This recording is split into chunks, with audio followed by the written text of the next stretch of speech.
네, 안내 말씀드리겠습니다. 잠시 후 2021 Let me make a brief housekeeping announcement. We will begin the first session of the 7th Yonhapnews Symposium on Korean Peace very shortly.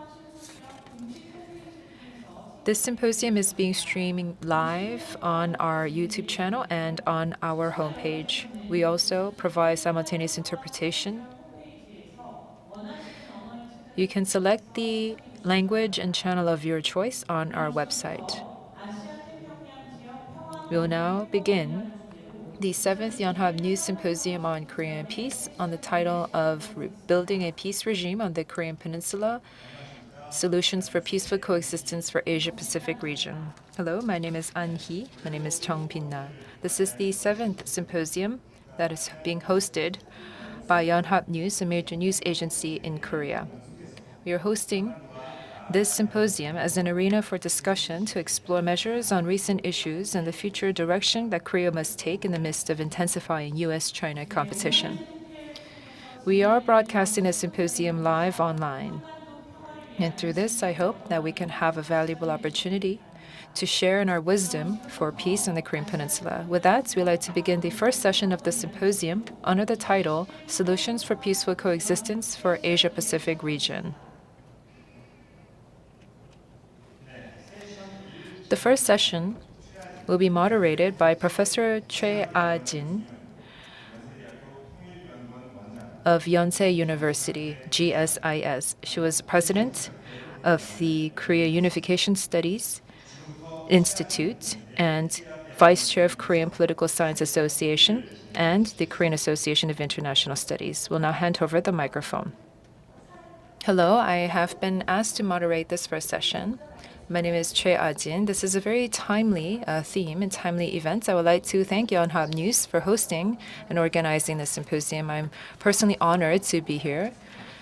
I would like to also thank our speakers, and particularly Congressman Ami Bera, who is with us despite the late hour in the United States. We would like to hear from the 4 MPs and the congressman. And we would like to hear from Congressman Bera first, due to the time schedules, and then have a short Q&A with Congressman Bera, and then hear from the MPs and the lawmakers here in Korea. After that, we will have a roundtable discussion. We'd like to hear first from Congressman Bera. Thank you, Ken. Can you hear me? You know, this is a vitally important time for the partnership between the United States and the Republic of Korea. The importance of the relationship is cemented in the Biden administration's early visits of Secretary Blinken, Secretary Austin to Korea, but also the invitation as one of the first state visits of a foreign leader to Washington, D.C., with President Moon having recently visited with President Biden. I think that talks about the importance of this relationship, both from an economic perspective, but a strategic perspective. And as we think about these things, I think that's the framework for how we move forward towards peace in the region. The title of the symposium is the competition between the United States and China, but from my perspective, it's not just a competition, but it's also a competition of values and ideas. And this is where the Republic of Korea, with our shared values of democracy, of human rights, of entrepreneurship, of free markets, working together with other like-minded allies and like-valued allies in the region, can also create a more prosperous future, not just for the U.S. and Korea and the peninsula, but hopefully for the entire region. I do think this was a very successful summit between President Biden and President Moon. I think very tangible agreements came out of this. I appreciate harnessing the Republic's manufacturing capacity to produce vaccine in the The agreement between Moderna and Samsung Life Sciences, I think, is an important one, not just to protect the people of Korea, but also then to protect the region. So I think this is a first step, and I'm very optimistic about what the future holds, and the resetting and the movement towards not just a stronger U.S.-Korea relationship, but also addressing issues and threats on the peninsula, but then building broader coalitions, whether that's bringing Korea into the Quad coalition with Australia, Japan, India, because Korea has a lot to offer in that space, looking at digital trade, digital privacy issues, entrepreneurship, et cetera. So I think if we're smart and strategic about this, this can be a very prosperous time for the U.S.-Korea relationship, but through that relationship, also for the region.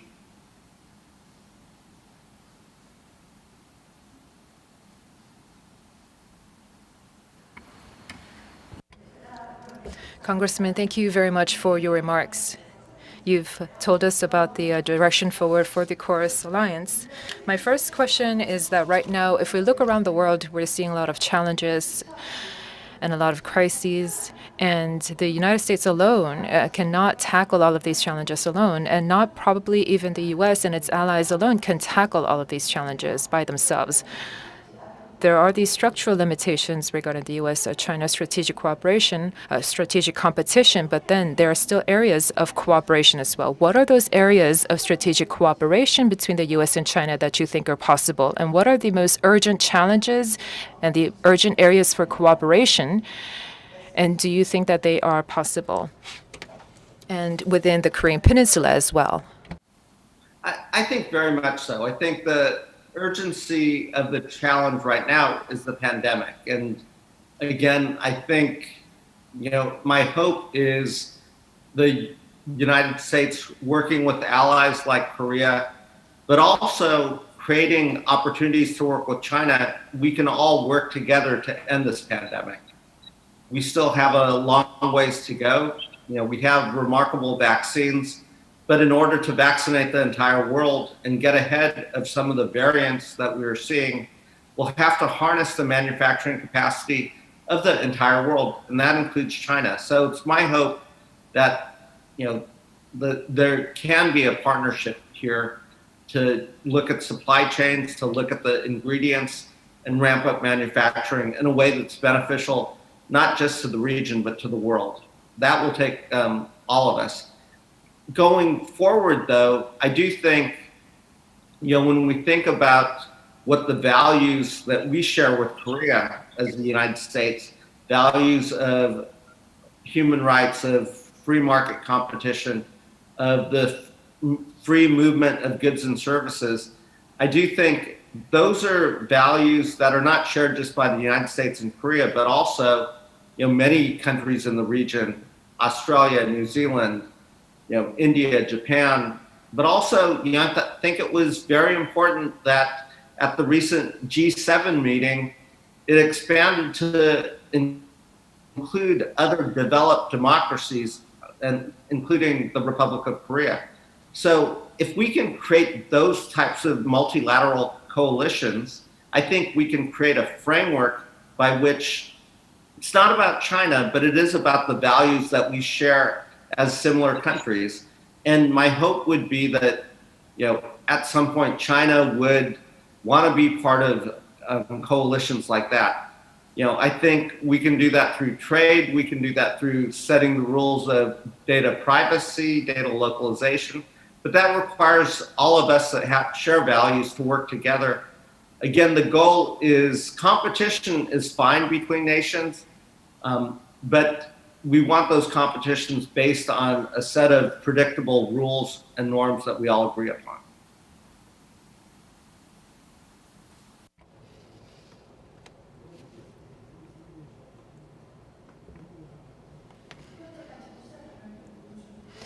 So I think that going forward, perhaps China could also be included in this framework of cooperation. Thank you. We'll now move on to the second question. I think that The U.S. Congress has a big role to play. The U.S. Congress, I was wondering if you are very committed to peace on the Korean Peninsula, and if so, what are the caucuses within the U.S. Congress that are interested and committed to this issue, and how do you see the outlook of peace on the Korean Peninsula happening? And in that process, what is the role that the Republic of Korea can play?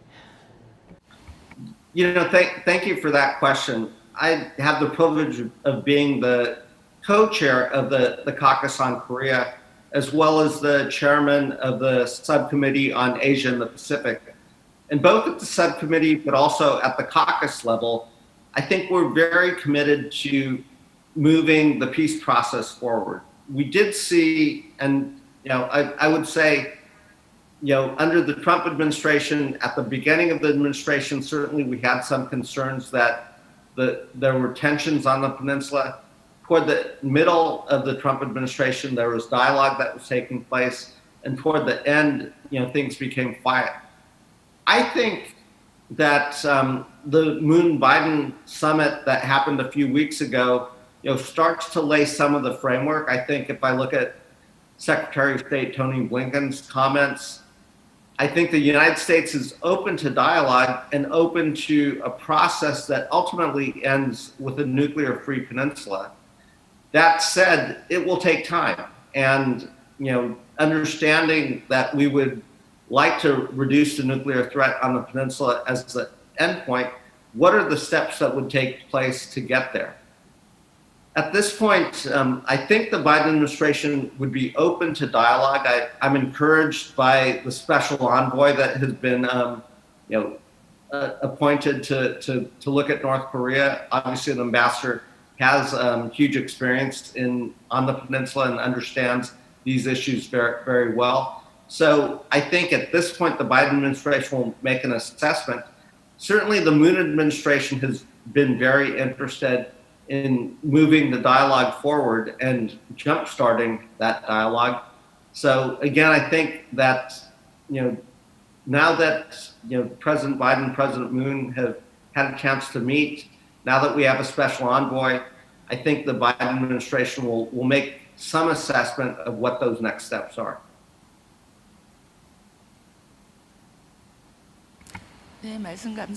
Thank you very much, Congressman. Congressman Bera has said that within the U.S. Congress, they are also interested and they're committed and trying to support a possible good outcome on the Korean Peninsula. Thank you very much to Congressman Bera for taking time out of your busy schedule and the time differences. I know that you have another appointment to go to, so thank you very much for taking time to be with us. We will send you off with a big round of applause, sir. Thank you. 그럼 이어서 저희 Next, I'm going to invite Mr. Kwang Jae-lee, a member of the National Assembly, and Assemblyperson Park Jin and Andy Kim will speak. So I'm going to invite Mr. Lee on the podium. 네, 이광재 의원입니다. Good morning, ladies and gentlemen. I am Lee Kwang-jae, a member of the National Assembly. Now we have the G2 competition, and we don't have much visibility in the political landscape. And where can we start our diplomacy? We all understand that the planet is our home for the entire humanity, and we need to find ways to promote coexistence. Let's take a short journey. 여기가 우리가 살고 있는 This is where we live. We are situated in Northeast Asia. How can we promote peace and prosperity in this region? Now we need to conduct diplomacy to open up a new civilization. The tiny COVID-19 virus has taken away lives much more than the death tolls in the world wars. Now we need to figure out how we can conduct diplomacy to promote the survival of the humanity. And I'd like to mention about the importance of the Butterfly Project. In the past, we had the Silk Road that was connecting between the East and the West, and the Columbus route connected between Europe and North America. Now, we can embark on this butterfly project where the Northern Sea route will be connecting between Europe and Asia.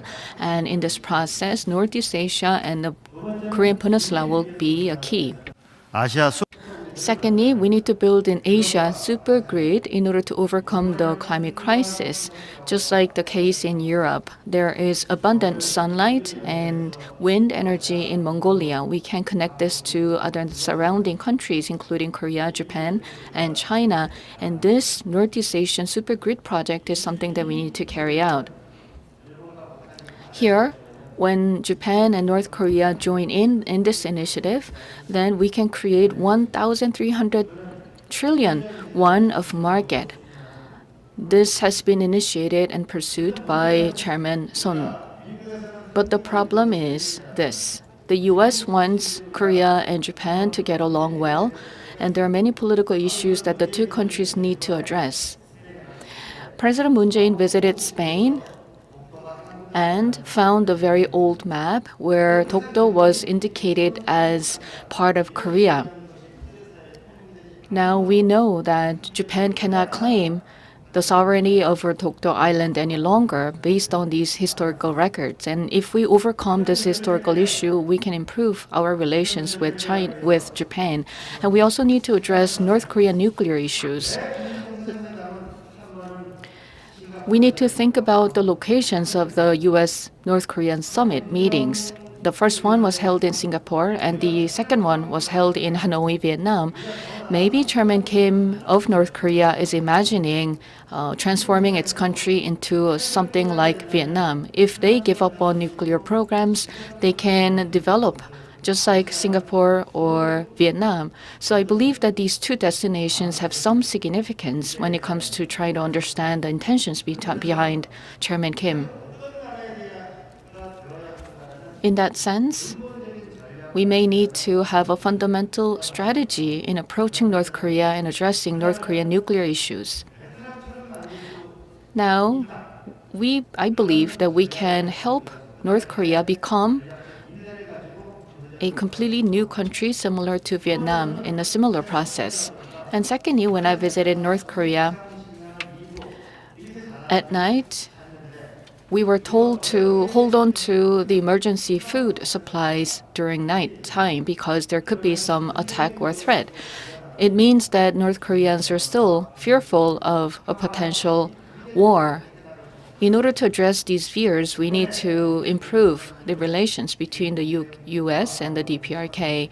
And there were many members of the political circles that signed on an important statement for the Korean Peninsula, and we need to work together to reduce tensions on the Korean Peninsula. And secondly, we need humanitarian assistance. According to the UN Charter, the international community is obligated to provide assistance in emergency situations. So we need to address the food shortage issues in North Korea. More than 40% of the North Korean population are suffering from malnutrition. We need to work together to help them gain food security. In addition, North Korea is not using Chinese or Russian vaccines. They may be waiting for the supply of U.S. manufactured vaccines. So we may need to join forces in providing vaccine support to North Korea. This may open up new opportunities and new windows. Currently, desertification in North Korea is very serious. 28% of the North Korean territories have turned into deserts. That is why when there are heavy rains, they will suffer from floods. And this has led to food production, damages to the food production. So we need to help them with reforestation. And reforestation in North Korea will not only help boost their food production capabilities, but also to reduce air pollution in South Korea. Before President Biden took office, I had a chance to meet with an assistant to President Biden, and I delivered my message. President Biden understands that climate crisis is the most urgent global challenge. So I suggested that we can build a green demonstration industrial complex in Kaesong area in North Korea, and this can serve as a model for green manufacturing. And if we do so, North Korea can be recognized as a country that can contribute to responding to climate change and improving and achieving prosperity globally. And this can be a good idea or a project that the US and the DPRK can carry out jointly. In addition, we can work towards opening the skies of North Korea. Currently, air flights cannot pass through North Korea, so we need to make a detour around North Korea. But if the DPRK opens its skies for air travel, then we can reduce cost. I visited many countries, including North Korea, China, Russia, and Japan. And I was thinking about how we can give ideas to the elite in North Korea so that they can develop their country. Whether it will be similar to Estonia or Singapore or Vietnam, the North Korean elite and government officials may have learned about the world through books and other resources, but they really do not know what is happening outside of the country.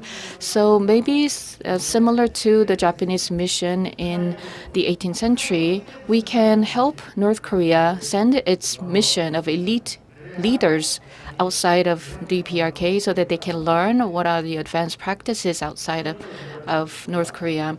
In addition, we need to reconnect our railways. If we reconnect these railways, we can overcome climate crisis as well. And we need to resume connections in terms of energy, railway, and telecommunication. We need to conduct research to achieve this. We have two systems, but we need to be able to create one economy. And to do so, we first can sign an FTA with North Korea. Once again, I'd like to remind you that we need to promote technology cooperation with the U.S. The U.S. has source technology, and Korea has manufacturing capacity and some source technology. How can we promote technology cooperation between the ROK and the U.S.? This is critical. And secondly, the U.S., Korea, and other countries can collaborate so that we can manufacture vaccines in Korea. We do have excellent manufacturing capacity, so we can discuss how to collaborate in promoting vaccine production. In addition, desertification issues and water shortage issues have been experienced by the U.S. and many European countries. How can we increase water resources? How can we prevent desertification? These are the areas where the U.S. and Korea can collaborate as well. And these kinds of cooperation will lead to better, improved prosperity of the entire humanity, and we can also work on various pollution and environmental issues. Ladies and gentlemen, in the past, diplomacy was mainly led by the US. But now, the world has changed. It takes our creativity and ingenuity in developing and carrying out our own diplomatic efforts so that Korea can make bigger contribution to the world, so that Korea can become a truly respected country in the international community. We need to be more creative in our diplomacy so that we can open up a new era of great times on the Korean Peninsula and prosperity. Thank you very much for your attention. 네, 이광재 의원님 감사. Thank you very much, MP Lee Kwang-jae. You presented a vision for Korean diplomacy, and you said that through cooperating with the DPRK, we can have peace in the Korean Peninsula, and through technology cooperation with the U.S., we can usher in an era of prosperity. We'd now like to hear from MP Park Jin.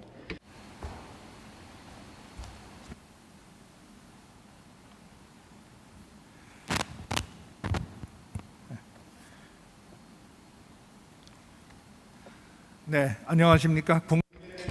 Yes, hello. My name is Park Jin, MP of the People Power Party. Here at the 7th Yonhapnews Symposium on Korean Peace, congratulations to the host and organizers of this event. We have current serving lawmakers of the US and Korea participating in this symposium to share in information exchange and talk about our current common challenges. So this is a very important aspect of parliamentary diplomacy. We just heard from my colleague, Lee Kwang-jae, who told about the strategy of the Korean Peninsula and the world, in fact. And it was a very in-depth discussion that helped me as well, provided me with a lot of insight. I do believe that we are standing in a transition point for massive change and transformation for the world. And it is time for us to explore a new way forward and go towards a new path of innovation. And early on, we had the opportunity to hear from Congressman Ami Bera of the Democratic Party, who is currently the chair of the subcommittee on Asia Pacific, Central Asia, and Non-Proliferation, and he is a physician, so he also has extensive knowledge on vaccines and medicine.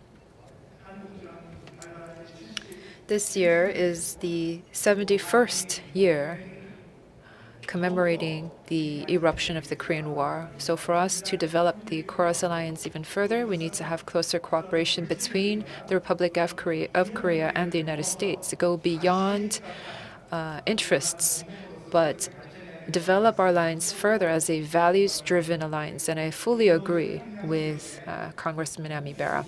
And also in the Indo-Pacific era with Australia, New Zealand, India, Japan, all of these democratic nations have to engage in more solidarity for peace and prosperity. That we have to engage in more cooperation in that regard. And that was a very meaningful discussion that we had with Congressman Ami Bera. But today I would like to talk about something that is a little bit more practical and more realistic, because I want to talk about Korea's step forward and the kinds of strategy that we must take amidst a global competition between the US and China.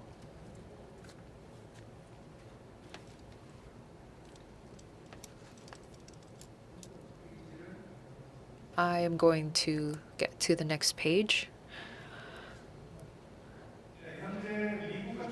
Currently, we are seeing a rivalry between the US and China for technological hegemony. In the past, they would fight over warships and nuclear weapons and missiles, fighter jets and tanks and military power, which could be classified as hard power. So in the past, great nations would fight over these military capabilities, but now we're seeing that shift to semiconductors, AI, 5G, and the new coming 6G standard, unmanned drones, and quantum computing. Based on these fourth industrial revolution, we are seeing more transition towards the competition for these strategic aspects, namely these technological aspects.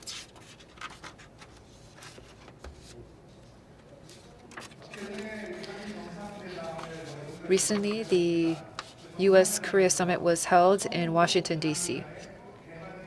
And for the first time, there was mention of the Taiwan Strait at the summit, talking about peace and stability on the Taiwan Strait. And the two leaders agreed and shared their commitment to that issue. The Taiwan issue is surfacing as a big factor for tension between the US and China. Taiwan is important militarily, but also they are home to a large superpower, a superpower manufacturer of semiconductors. So depending on the kind of strategy and the policy that Taiwan engages in, this could also impact the technological hegemonic war between the US and China. Professor Graham Allison of Harvard University, he gives many press interviews both at home and abroad, and he said that semiconductors are like the oil for future industries. TSMC of Taiwan, as you know, the semicon maker of Taiwan, US-China dispute surrounding TSMC could lead to actual conflict. And this is what Professor Allison said at a recent interview that he gave to the press. Taiwan has an economic structure that is very similar to us, based on liberal democratic values and market economy, and they have developed various industries, including the semiconductor industry. Taiwan and South Korea are in a competitive relationship as well. And so we have to keep a very close eye on what happens on the Taiwan situation and work towards a stability for Asia Pacific and play our role in that regard. Another issue is South China Sea. As you know, South China Sea is an area that has interests of many different countries, including various Southeast Asian nations and China. There's jurisdiction issues and territorial issues surrounding South China Sea. And various interested stakeholders have said that I cannot 100% guarantee that there won't be a war between the U.S. and China. And the geopolitical experts in the U.S. have said that this is a geographical front, and this is a place that could lead to very dangerous geopolitics. An American think tank has recently estimated that the amount of trade volume annually that goes through the South China Seas is about $5.3 trillion, or 1/3 of the entire global trade volume. Strategic assets such as oil and various other strategic materials coming to the ROK pass through the South China Seas and the East China Seas to the Korean Peninsula. And so for us to have peace and stability in this region is very important in terms of our economy as well, for our very survival. And of course, the Biden administration, after President Biden took office, has also discussed the issue of human rights as a very important factor, along with the strategic technology factor and the territorial and jurisdiction issues. Secretary Blinken has said that they're going to discuss their deep concerns on the actions of China in Xinjiang. And as you know, there was a recent summit, a recent meeting where there was discussion of human rights as well. Yang Jiechi, the state counselor of China, has also said, in fact, retaliated and said that human rights is at its worst in the United States. So we see the U.S. and China criticizing each other over the issue of human rights. President Biden has said that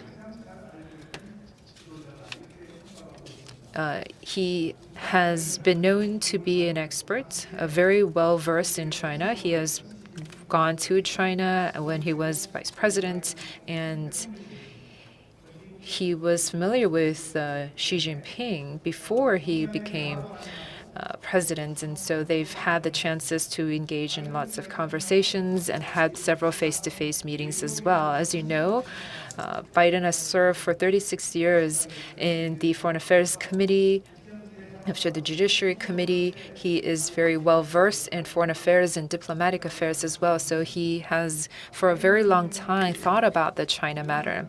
And he has said that we need to not have a conflict, but there is going to be extreme competition. That conflicts may not be desirable, but there will be extreme competition. This means that they will be willing to engage in areas where they can cooperate, but for areas where they have to compete, they will compete. For competition, it has to be founded on international rules of the road, or international norms, according to President Biden. And he has said that he's going to work on building an international order built on these rules and norms. And this is what he said in the first interview that he gave after he became president. China has said that great nations must behave as great nations. So this is an attack on the U.S. And he opposes neo-Cold War. He is mindful of the situation with the United States and this economic coupling, but he has said that he is opposed to any artificial decoupling between the U.S. and China. President Xi Jinping said this at the BOA forum that was hosted in April, at a virtual speech that he gave, and this was a warning that he gave to the United States. Military security and technology, human rights, and cyber security. in those many different areas, we have to see whether there's going to be a maintenance of international norms or whether they're going to go out to all-out strategic competition. In fact, we've also seen a legislative war, so to speak, in both Congress of the United States and in the National People's Congress in China. In fact, just on June 8th, there was a passage of the U.S. Innovation and Competition Act in the United States where Congress voted to invest a huge amount of resources, financial resources, into developing key technologies that they are engaging in competition with China on. And China's National People's Congress also voted to pass the anti-foreign sanctions law to protect Chinese corporations and Chinese citizens that are being unfairly put at a disadvantage because of sanctions of foreign countries. And so China has passed this law in retaliation. If we broaden our perspectives a little bit, as Congressman Ami Barras also said, the Chorus Alliance can contribute not just to peace and stability in the Korean Peninsula and the region, but beyond, to the whole Indo-Pacific region, that this is a linchpin, a key pillar for peace and prosperity in the Indo-Pacific region. And in fact, this is something that the two leaders mentioned at their summit.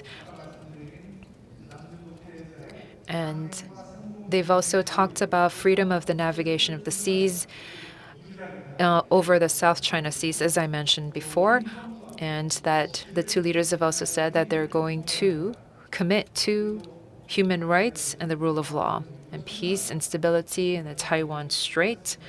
These were all mentioned by the two leaders. The joint statement, we've seen dozens of joint statements over the years between the ROK and the U.S., but this latest joint statement has been very comprehensive in scope,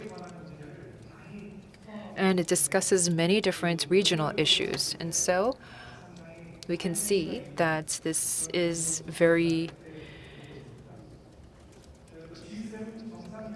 results-based. And as you know, ROK was recently invited to the G7 summit. ROK is not a G7 member nation. Japan is, but because Korea's status has gone up in the international community and Korea's role is becoming more important in the Indo-Pacific region, the ROK president has been invited to attend as an observer at the G7 summit. And at the summit, there was discussion on expanding the supply of vaccines. And as a global vaccine hub, Korea has pledged that it's going to increase its biomedicine production capacity to try to contribute to the expansion of vaccine supply in the world. This is something that President Moon Jae-in said at the Expanded Conference. Right now, the COVID-19 pandemic has wrecked the international community, and we are all suffering. This is not something that a single nation can solve on its own, but only through global cooperation can we come up with common measures to address this issue. And so, in resolving this issue, ROK's role is very important, and this is a way that we were able to internationally confirm the importance of Korea's role. I personally think that Korea's biomedicine manufacturing capacity and the vaccine technologies of advanced nations can be integrated together so that Korea can be an vaccine hub for all of Asia. And I do believe that that is something that we must take up as a mandate. Senator Chris Coons of the state of Delaware, who recently visited Korea, had the chance to meet with me when he was there, where he talked about the global partnership between ROK and the U.S. And Senator Coons is of like mind. He said that right now many countries are suffering because of a lack of access to vaccines. And even in Korea, we also need to secure and increase our access to vaccines. The United States is increasing its manufacturing capacity, but it and its allies should hold hands and work together to increase the manufacturing capacity of vaccines and work together. And on June 8, Chris Coons said to Tony Blinken, Secretary of State Tony Blinken, said that I think this is an important moment for bold vaccine diplomacy by the United States. So his exact words were bold vaccine diplomacy. And while in South Korea, I had a number of conversations about vaccine partnership in terms of manufacturing. Would be excited to work with you on. So the United States,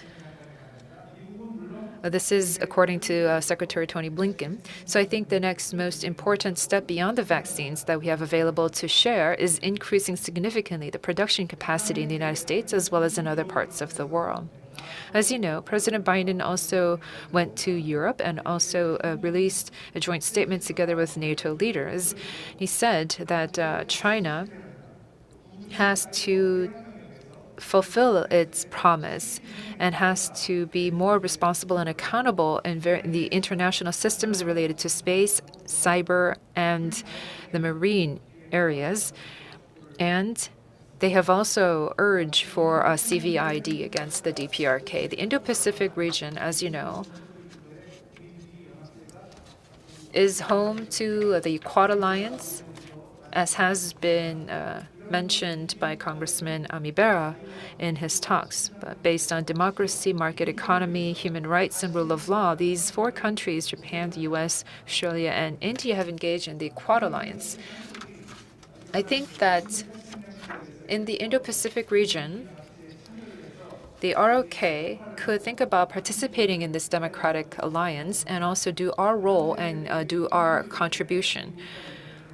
The Korean people, the public's perception of the surrounding nations, especially the young people in the 20s and 30s, have a perception of U.S., Japan, North Korea, China, and this has changed to U.S., North Korea, Japan, and China. This means that we have to look at our perspective in the U.S.-China conflict. There are about 75% who said that they said the U.S. and the rest said China or I don't know. And also when we ask the public about Quad versus One Belt, One Road, there are more opinions said that we should participate in Quad. However, China is our major trading partner, so we have to continue to maintain and expand our pragmatic and practical relationship with China. However, our alliance with the U.S. is values-based. So this is not something that we should improve just in terms of the economy or trade, but that we are sharing our key and common core interests between the two.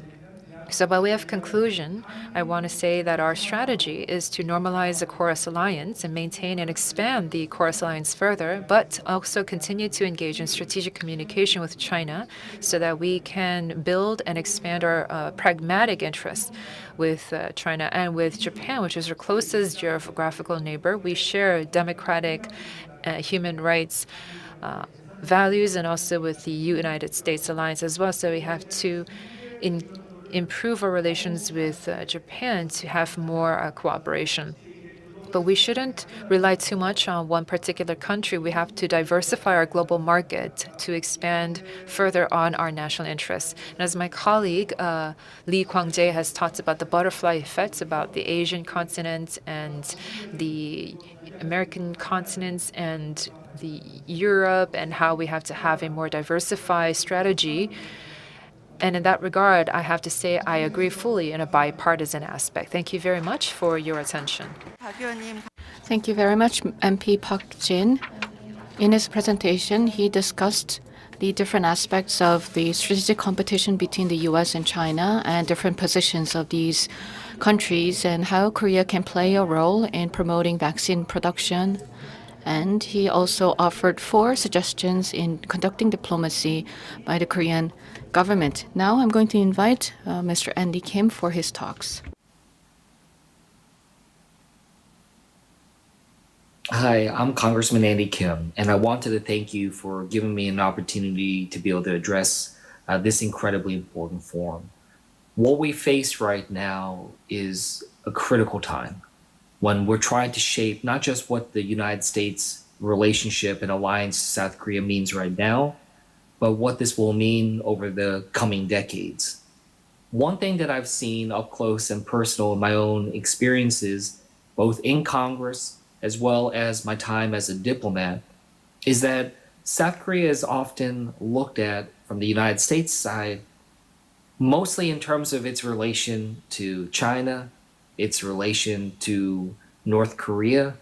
And I don't feel like we have the kind of strategic thinking and the specificity that is looking at what is the United States relationship specifically with South Korea going to be about? How do we make sure that we understand the intrinsic value in that relationship, not just when it is relative to China, not just relative to North Korea? I don't want a situation where South Korea is only judged based off of its usefulness to America for other strategic purposes. And that's where I unfortunately see things potentially moving. The previous administration, the Trump administration, certainly saw it in that transactional way. When it was doing the defense burden sharing effort that was unfairly coming to this table as if South Korea's defense was only useful to South Korea, not something that was strategically important to the United States as a whole. And there's other objectives that we're thinking about when it comes to the Korean Peninsula. So this is something that is important for us to re-anchor and to demonstrate and showcase the strategic relevance and importance that the US-South Korea relationship plays in and of itself. And the regional elements, China, North Korea, and others, layer on top of that, it only heightened the interest that we should be paying a close attention to when it comes to South Korea and the United States. And that's what I'd like to work with all of you on, is making that case. And I think that that's something that hopefully can be agreed upon across the political spectrums of both nations, that this is something that we need to make sure we're thinking about. We're finding the strongest possible arguments for that. And we're building a new foundation for our alliance and recognizing that we cannot just be hamstrung on the thinking of decades past, that we need to move on past that and find a new way to be able to ground what it is we're trying to accomplish together. We have a lot of shared goals. We have a lot of shared objectives. And frankly, we can do a lot together that I think is going to be beneficial for both of our nations and have a true win-win situation when it comes to national security, when it comes to the economy, trade, and others. And that's what I think we need to be making sure we're focused on. Certainly, we will be talking about North Korea. Certainly, we'll be talking about the role that China is playing in the region and globally as well. But that shouldn't be the starting point. That should be something that we can do in addition to what it is that we can just make sure we strengthen bilateral. So I look forward to working with you on that. I'm on both the Armed Services Committee and the Foreign Affairs Committee in Congress, and I commit to be able to make sure that we do everything that we can to strengthen this relationship. Thank you very much. 네, 예, 앤디 김 의원님. Thank you very much. Congressman Andy Kim talked about our Chorus Alliance going beyond a strategic alliance where we can go towards a more important alliance, more important relations where we can share different common interests. Now I'd like to ask questions to our two MPs represented here. In the interest of time, I would like to ask you to keep your remarks very brief, to maybe about 2 minutes or so. President Biden, even during the campaign, has continued to say that America is back. And right now, he is engaging in a very active diplomatic efforts. Many different bilateral summits have been planned, and also being very active in multilateral diplomacy as well, in forms such as different multilateral summits. And we're seeing the restoration of U.S. leadership, and he's also trying to place checks on China. How do you evaluate the current activities of the Biden administration? We'd like to hear first from MP Park.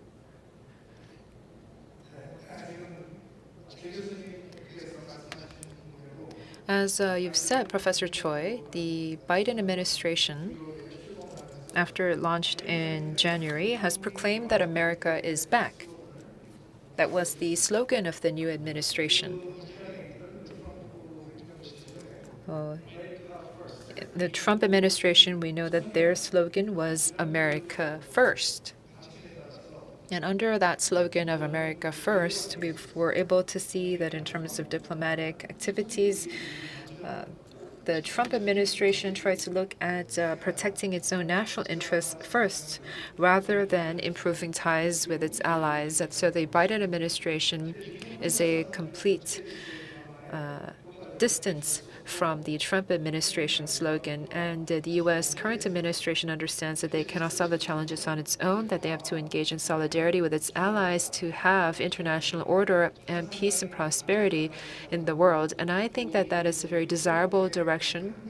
And as an ally of the United States, as mentioned by Congressman Amy Berra and Andy Kim, that this is not necessarily about strategic interests vis-a-vis China or the DPRK, but this is the fact that we are a values-driven, values-based alliance, and we want to have a more robust chorus alliance going forward. And to have that, ROK has a role to play. And we have to go beyond Asia-Pacific and Northeast Asia, but contribute to the Indo-Pacific region and the world, that the ROK has a role to play and must contribute towards that greater good.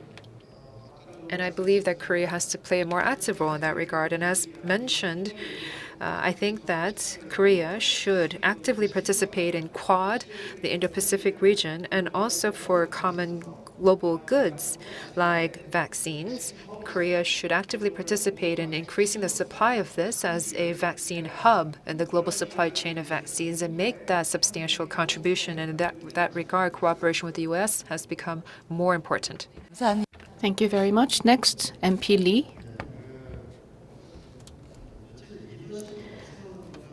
What is the source of leadership?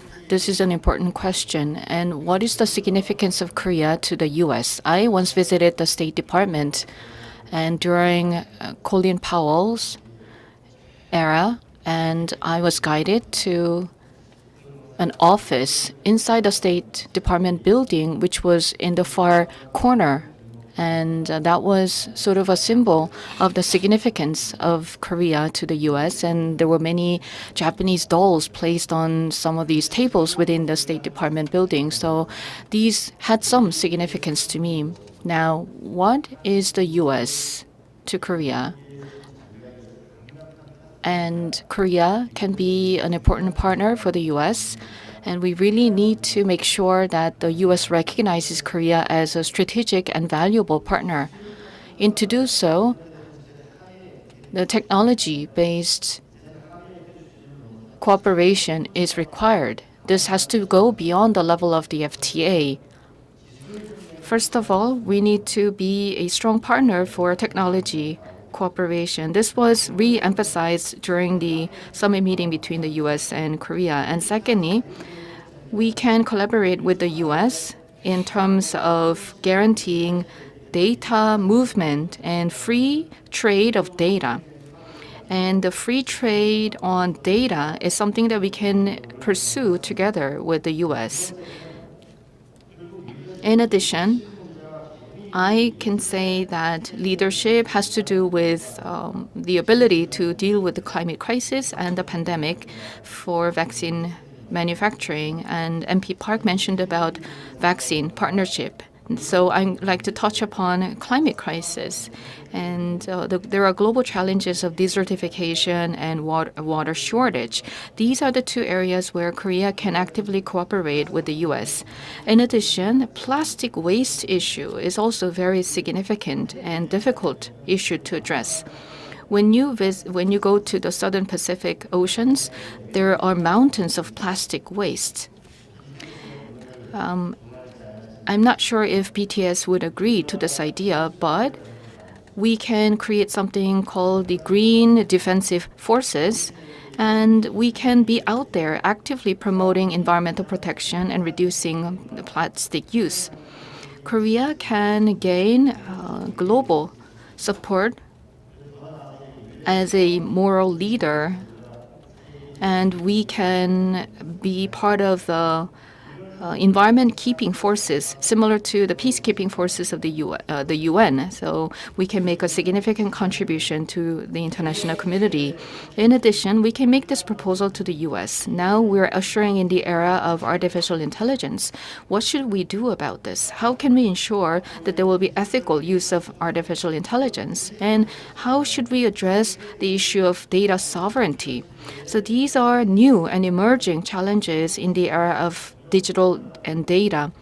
And Korea can be a leader in proposing various symposiums and conferences, and we can be a leader in setting global agenda for these emerging issues. In school, you may have seen that class leaders were selected not necessarily because they were academically excellent, but because they were able to work together with the classmates. So when Korea builds its leadership and capacity that can be respected by the international community, then we can make significant contribution. Thank you. 자, 두 번째 Thank you very much. Moving on to the second question.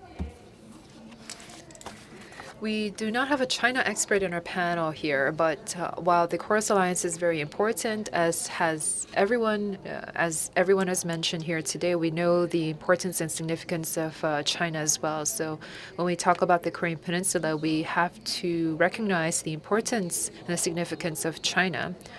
So in the Korean Peninsula issue, what are your expectations of China? And what should we do to fulfill those expectations? What is the direction forward for Korea-China diplomacy? MP Park, would you like to go first? My colleague here loves to share. Apparently, he is very generous asking me to go first. China is in a very important economic partnership situation with the ROK, and we have long ago announced our strategic partnership as two nations. I think that the ROK and China can engage in mutually beneficial relationship that is going to be win-win for all of us, and that is very important going forward. Geographically, culturally, and historically, and even economically, we are in a very close relationship with China. And Korea's economy has increased and expanded together with the expansion of the Chinese economy. So we have to continue to pursue our national interests in that direction. As I mentioned before COVID-19, our export dependency on China was about 25%, but after COVID, it has gone slightly higher to about 26% or so, which shows us that the Korea-China relationship is not something that we can easily decouple. However, what is also important is that we have to look at China's international behavior and how it treats Korea as a partner, how its policies in the Korean Peninsula continue to develop, and that is also very much closely tied in with our national interests. China must see Korea as a valuable partner and a friend, and comprehend and understand our interests so that there would be no unreasonable or unnecessary conflict between the two countries. And China is economically very important to us, but for core values like democracy, freedom, human rights, market economy, and rule of law, which are core values, and when there is a conflict against any of those values, we have to be very clear and firm in our position and try to persuade China. So when it comes back to the THAAD crisis or the garlic crisis or the West Sea territorial disputes or the freedom of navigation issue, no flight zone issues, they all have to do directly with our national interests. And so we have to be very clear towards China, tell them what we can accept and what is not acceptable, and in our China policy and our approach to China. And lastly, I want to say that in the Asia-Pacific region, there are the alliance and a forum based on democracy, because it can be very challenging for us to deal solo with China. We can work together, shoulder to shoulder with other democratic nations in a combined front to give the same consistent message to China with US, Australia, Japan, and India that we can try to urge China to conform to international rules and norms so that China will not engage in one-sided unilateral policies against us. And I think that we have to take that united stand. Thank you. Next, MP Lee. First of all, China is on the side with North Korea. And like I said in my presentation, we can help North Korea change to similar to Vietnam. So if we have this consensus with China, we can make progress on the Korean Peninsula, and we can build a foundation for peace in Northeast Asia. So with this vision, I think we need to communicate with the Chinese officials, and we need to talk to the Chinese government about this idea. Secondly, between the US and China, there are a lot of tensions. But there are countries who are situated between these two countries, like Korea, the Philippines, and Australia, and so on. So we can collaborate with these countries who are situated between these two countries. China wants to work with these countries, and the US also wants to work with these countries that are sort of in between China and the US. So what Korea can do is to build stronger relations with these countries that are in the same position, and we can open up platforms for dialogue with China and the US, and this is one way that we can expand our position. In addition, the US is trying to build a stronger technology alliance to put pressure on China. And on the other hand, China is now introducing the smart market where any companies can be listed in Shanghai. This smart exchange to be established in Shanghai is another interesting initiative by China. Then what can we do with respect to this China exchange while working with the US for technology alliance? So we need to figure out these different situations. And as MP Park mentioned, when there is sharp tension between the two Koreas, between the two countries, the G2, then we can step back and focus more on vaccine partnership and vaccine cooperation. In other words, we need to approach and deal with areas where we can easily agree on and move on from there. Thank you. I would like to ask the last question, and I think that this may perhaps be the most important question to you. The diplomatic policies are not something that the administration carries out on its own. That it's going to be a very political issue where the administration has to work together with in the National Assembly, with the press, and with the public. We've seen changes in the diplomatic policies every time the regime changes and the administration changes. And there has been mention that this is undermining the peace process in the Korean Peninsula. For us to proceed with the peace process in the Korean Peninsula, the parties have to engage in a uniform front.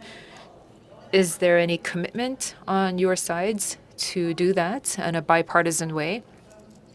And the northern and southern policy with the administration and also with the peace process in the Korean Peninsula, do you think that there are so many shortcomings that we have to overcome? And to MP Park, what are the positive aspects? What are the accomplishments made by the administration so far? 먼저 문재인 First of all, President Moon Jae-in said that we need to open up a path for peace on the Korean Peninsula. I believe that this has been the strength of the current administration, and Mr. Park Jae.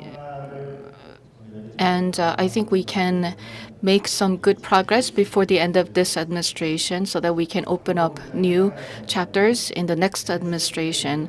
We have NSC, we have the National Economy Council, but we don't have National Security Advisory Council. So we can create a National Security Advisory Council, which may include former ministers and other diplomats, so that they can offer advice to the government.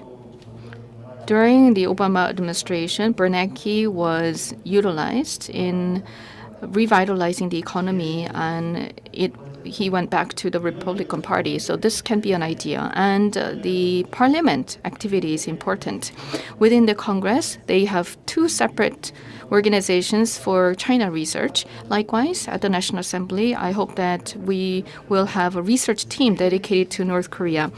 And we need to have a global think tank in Korea so that we can share our ideas with the rest of the world. Together with large businesses in Korea, we can invite and attract a global think tank in Korea so that we can contribute to discourse development globally. Thank you. 예, 지금 So I agree with what my colleague Lee Kwang-jae has said. Korea is the 9th, 10th largest economy in the world, but compared to our economic size, I think that we lack a kind of think tank or a kind of research ability or research competency to try to set the direction of the policies forward. And as been mentioned by our moderator, there has been incidents in the past where there have been sharp changes and direction changes made to our diplomatic policy with every change in the administration, and this has undermined our national interests and undermined the consistent policy fronts that we have tried to make in the past. And so even with inter-Korean relations and our international policies and international diplomatic policies, we have to come up with a long-term vision for the whole of the ROK. And based on that long-term vision, the political circles and the economic circles and the military and security circles have to all work together in tandem in that common direction forward. In the past, through the 16th, 17th, 18th National Assembly, I was also had the honor of chairing the National Assembly Foreign Affairs Committee, where I had lots of conversations with my colleagues across the aisle. And although we have differences in our opinions, we have worked very hard to have bipartisan consensus among our parties. But in the 21st National Assembly, unfortunately, I have been able to see that there is a very insufficient opportunities for conversation and dialogue between our two major parties. We see each other in a very antagonistic way, and when one party proposes a bill, the other party would reject it. When the ruling party does so, the opposition party rejects it, and vice versa. And so for inter-Korean issues or vaccine cooperation, many of these areas that we can engage in bipartisan consensus on, these different bills and proposals have not been properly submitted, and they are continuously placed in a stalemate situation, and we have not been able to get the ball rolling. I think that the National Assembly is very important. We can assist the government, and if the government makes several missteps along the way, then we can provide corrective actions and remedies. And so we have to prepare ourselves and build up our capacity to do that so that our foreign affairs policy and our national strategy can be established in a proper manner. I think that this Yonhap News Symposium on Korean peace, it has been hosted every year, a very meaningful symposium to invite assemblymen from both parties, from all parties, to come and have these discussions. And I think that that is very important, and I'm grateful for this kind of opportunity. And I hope that the press continues to create opportunities like this so that the politicians can really engage in these areas so that we can come up with the national strategy and policies that can benefit our country. Thank you very much. I hope that these two members of the National Assembly will take the leadership in promoting our interests at the National Assembly. It is time to wrap up the session. I would like to express my gratitude to the members of the National Assembly for their insightful comments. I hope that the ideas and discussions that we made in the session will make meaningful contribution to peace and prosperity of the region. We will have to continue to monitor the political landscape globally, and I hope that there will be more such opportunities for dialogue and communication. Thank you.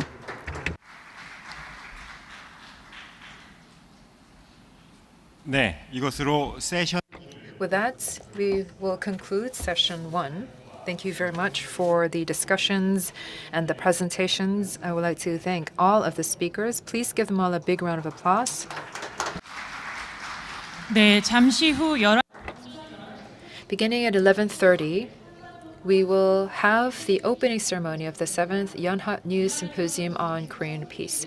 We will continue to stream this entire event online, so we'd like to ask all of the participants for their continued interest. We'll see you soon. Thank you.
2021 한반도 평화 심포지엄. 바이든 시대 미중 The 7th Yonhap News Symposium on Korean Peace, Session 1, Solutions for Peaceful Coexistence in the Asia-Pacific Region. Session 2, Solutions for the Future of the Korean Peninsula amid intensifying hegemonic competition. To prevent the spread of COVID-19, we are not open to the public and instead are streaming the entire symposium live online. We invite everyone who is interested to stream the event. 안녕하십니까? Ladies and gentlemen, my name is An Hee, and I am Jung Bin-na of Yonhap News.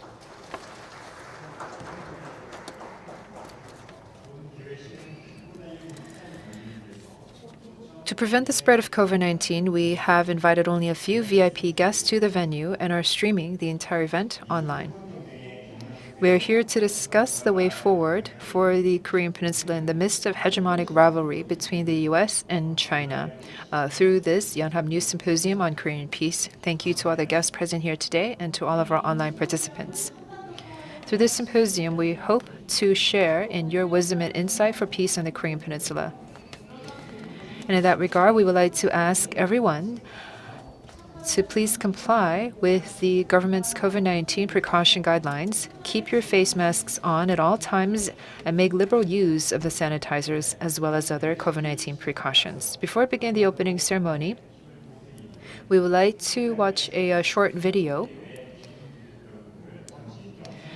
on the VIPs who have come to grace us with their presence here.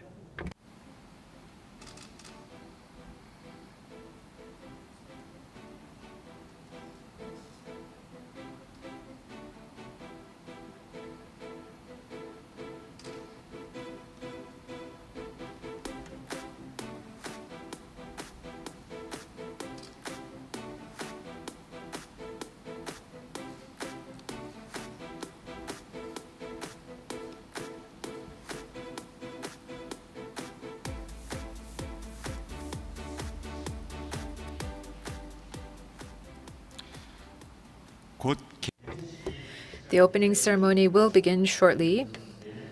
I would like to ask everyone to please take your seats.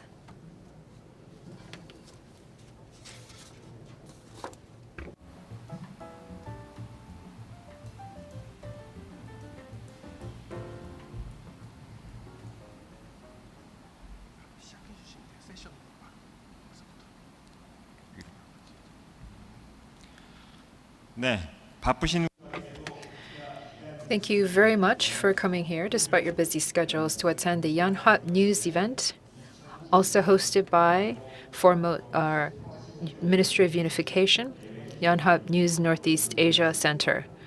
Thank you to everyone who has come to the 7th Yonhap News Symposium on Korean Peace. Yonhap News is the world's only press agency providing 24-hour monitoring and coverage of DPRK media, including the state-owned Korean Central News Agency, and is leading the way towards peace in the Korean Peninsula. We would like to extend our gratitude to all of the participants who have come to attend the 7th Yonhap News Symposium on Korean Peace. We hope that this will be a meaningful opportunity for all of you as we explore ways for peace and prosperity in the Korean Peninsula and engage in future discourse. Many guests have taken time out of their busy schedules to be with us today, and I would like to introduce them all in turn. And when I do, I'd like to ask you all to please give them a big round of applause. We have Park Byung-seok, Speaker of the National Assembly of the ROK. Song Young-gil, Party Leader of the Democratic Party. Next, we have Kim Ki-hyun, Floor Leader of the People Power Party. Yo-jong, Party Leader of the Justice Party, is also here with us. Lee Kwang-jae, Member of the Democratic Party, the National Assembly of the Republic of Korea. Park Jin, Member of the People Power Party of the National Assembly of the Republic of Korea. Lee Yong-bin, Spokesperson for the Democratic Party. Park Soo-hyun, Senior Secretary of Public Communication for the Blue House. Son Kyung-sik, Chairman of the Korea Enterprises Foundation. Cho Young-byung, Chairman of Shinhan Financial Holdings, is with us today. Son Byung-hwan, Chairman of Yonhap Financial Holdings, is also with us today. We also have many other VIPs who have given us their support and appreciation. Thank you very much for being with us. We regret that we do not have the time to go through all of your names in turn, but thank you very much for your participation. Now we would like to stand, face the flag, and salute the flag. I'd like to invite you to please stand and face the screen. Salute.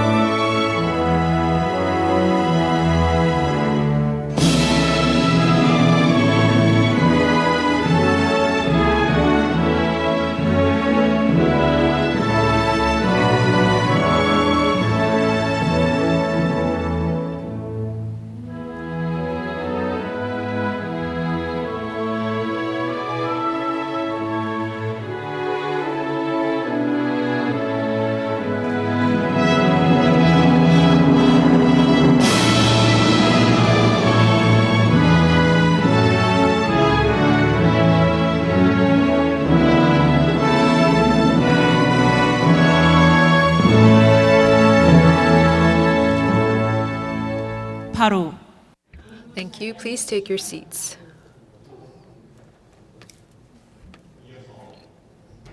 Next, we would like to hear the opening remarks by President Cho Sung-bu of Yonhap News. Please give him a big round of applause.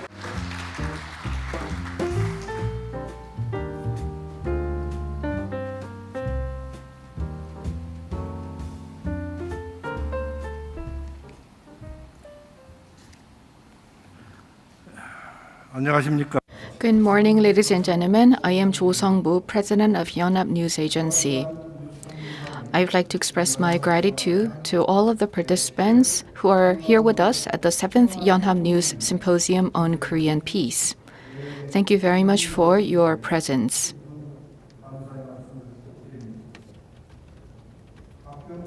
Park Byung-seok, Speaker of the National Assembly, Song Young-gil, Party Leader of the Democratic Party, Kim Gi-hyun, Floor Leader of the People Power Party, Yo-jong, Party Leader of Justice Party, as well as Minister Lee In-young of Unification, who is on his way to this venue, have spared time from their busy schedule to grace us with their presence to celebrate the symposium.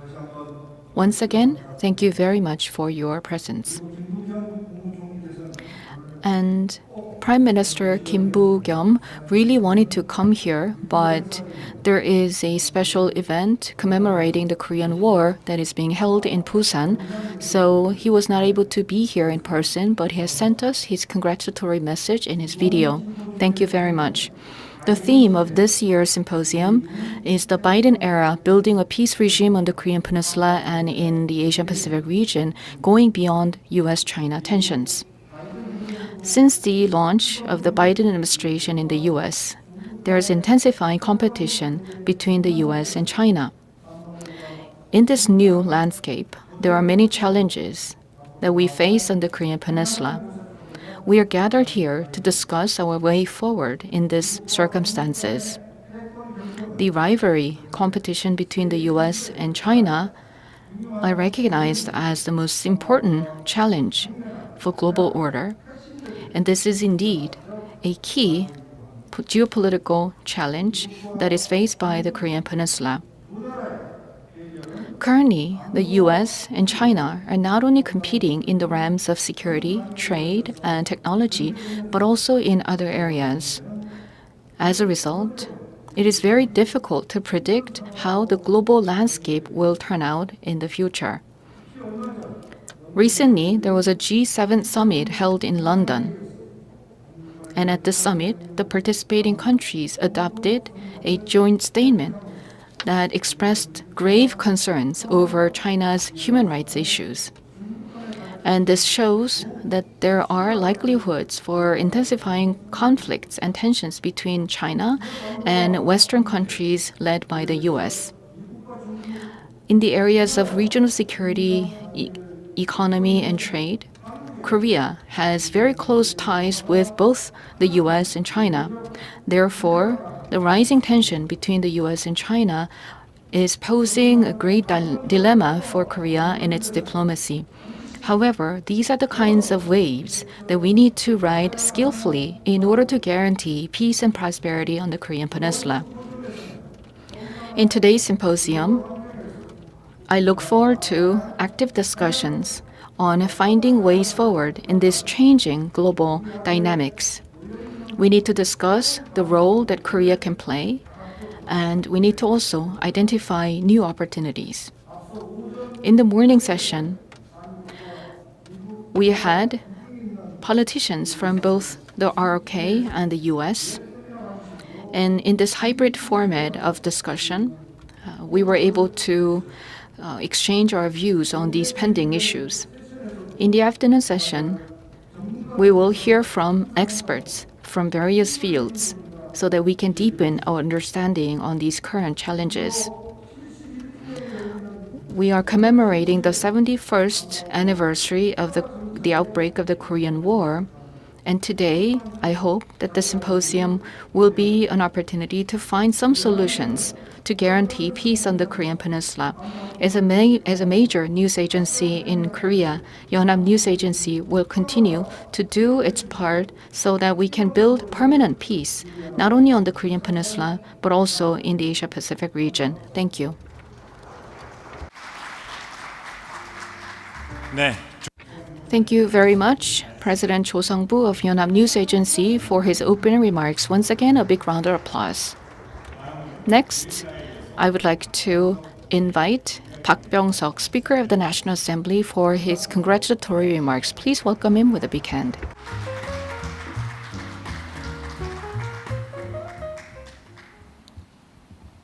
예, 시의적절하게 뜻깊은 Good morning, ladies and gentlemen. I would like to express my gratitude to President Cho Sung-bu and staff members of Yonhap News Agency for organizing this very timely and meaningful symposium. When clashes occur between the maritime powers and continental powers, we experience very difficult times. There were many wars on the Korean Peninsula between China and Russia and Japan and other surrounding countries. And now there is another type of clash between the US and China. They started with technology competition, but now they are engaged in hegemonic rivalry. The fate of the Korean Peninsula is now very much in a difficult situation. We may be at the risk of losing our sovereignty or our influence in the region, but we will not never let this happen. And in order to overcome these current challenges, we need bipartisan cooperation. During the Roh Moo-hyun administration, the basic agreement between the two Koreas was signed, and the Panmunjom Declaration was issued by President Moon Jae-in and Chairman Kim. And if we continue on our efforts to implement these agreements, we can build more stability. And in order to gain bipartisan consensus, we need to work together at the National Assembly. And we also need to gain support from the international community. As you may know very well, at the recent summit meeting between the US and Korea, we were able to confirm our well-coordinated North Korean policies between the two countries. Now, the ROK-US alliance is an alliance not only to maintain peace or keeping peace, but moving to be an alliance that will contribute to creating peace. We need to be wise and smart in dealing with China. As President Kim Dae-jung emphasized, we're like a cow in the rice field where we would have to munch on the grass on both the left side and the right-hand side. So we need to be skillful in managing our relations between these two forces. the continental force and the maritime force. And I hope that the symposium will help us gather our wisdom together. Thank you. 네, 박병석 Thank you very much to the Speaker of the National Assembly, Park Byung-sak. Next, we'd like to hear the congratulatory message via video from Prime Minister Kim Boo-kyum of the Republic of Korea. Please give him a big round of applause.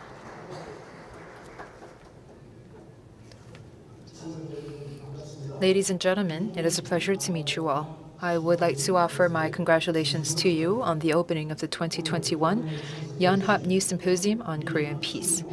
I would like to thank Congressman Ami Bera, chair of the subcommittee on Asia Pacific, Central Asia, and Non-Proliferation of the U.S. House of Representatives, Congressman Andy Kim, who shares a close bond with the Republic of Korea, MPs Lee Kwang-jae and Park Jin of the National Assembly, Minister Lee In-young of Unification, who will deliver the keynote speech, Professor Kim Han-kwon of the Korea National Diplomatic Academy, Dr. Jung Sung-ja of the Sejong Institute. Thank you very much.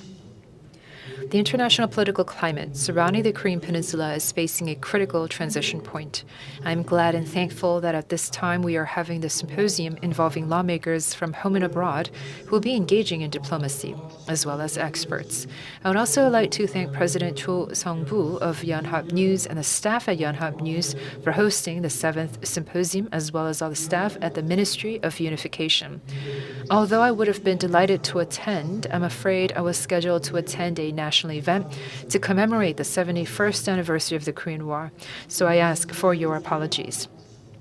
As we can see on the symposium's theme, there is a new competition for hegemonic between the great powers, and this is affecting us as well. In fact, U.S.-China interests are severely clashing on the Korean Peninsula. In this context, we have the task of consistently pursuing peace on the Korean Peninsula.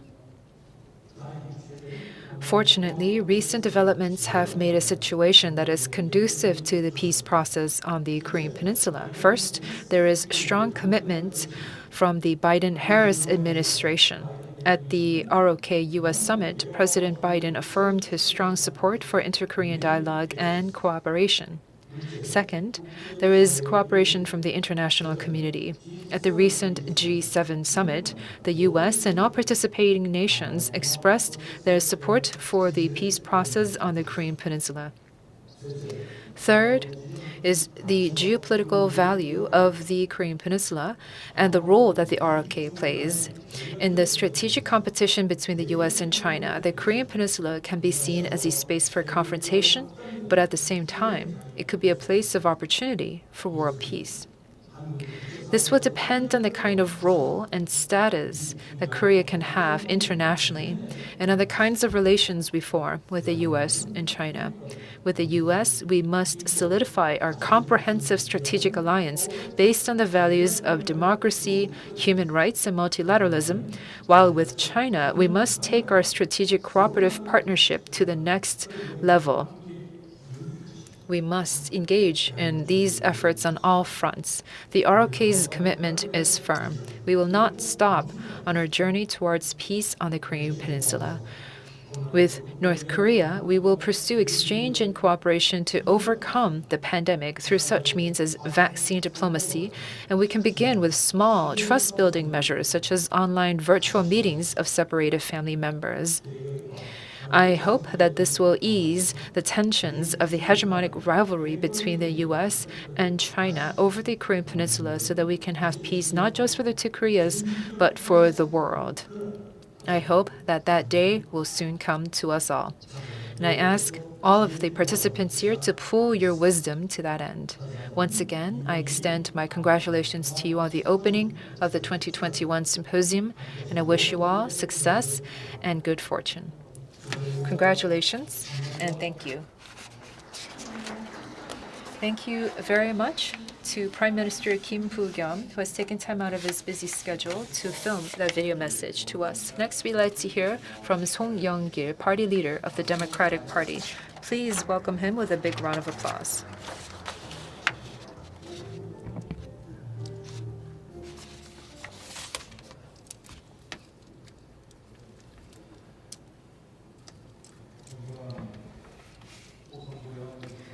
President Cho Sung-bu of Yonhap News, staff of Yonhap News. The 7th Yonhap News Symposium on Korean Peace, the Biden era, building a peace regime on the Korean Peninsula and Asia-Pacific going beyond U.S.-China tensions. Congratulations to you on the opening of this event. Today marks the 71st anniversary of the Korean War. This was a tragedy, a fraternal tragedy, a fratricide that should not be repeated again at the Korean Peninsula. And this gives us the opportunity to think about the surrounding tensions and the surrounding conflicts of the Korean Peninsula. The four major nations, I think, over the Korean War have all gained some level of interest. Soviet Union was able to expand the satellite nations in Europe through the Korean War, and U.S. was able to station troops in the Korean Peninsula, and China was able to withstand the coming front of the U.S. And I think that there were these strategic interests of all of the major players involved.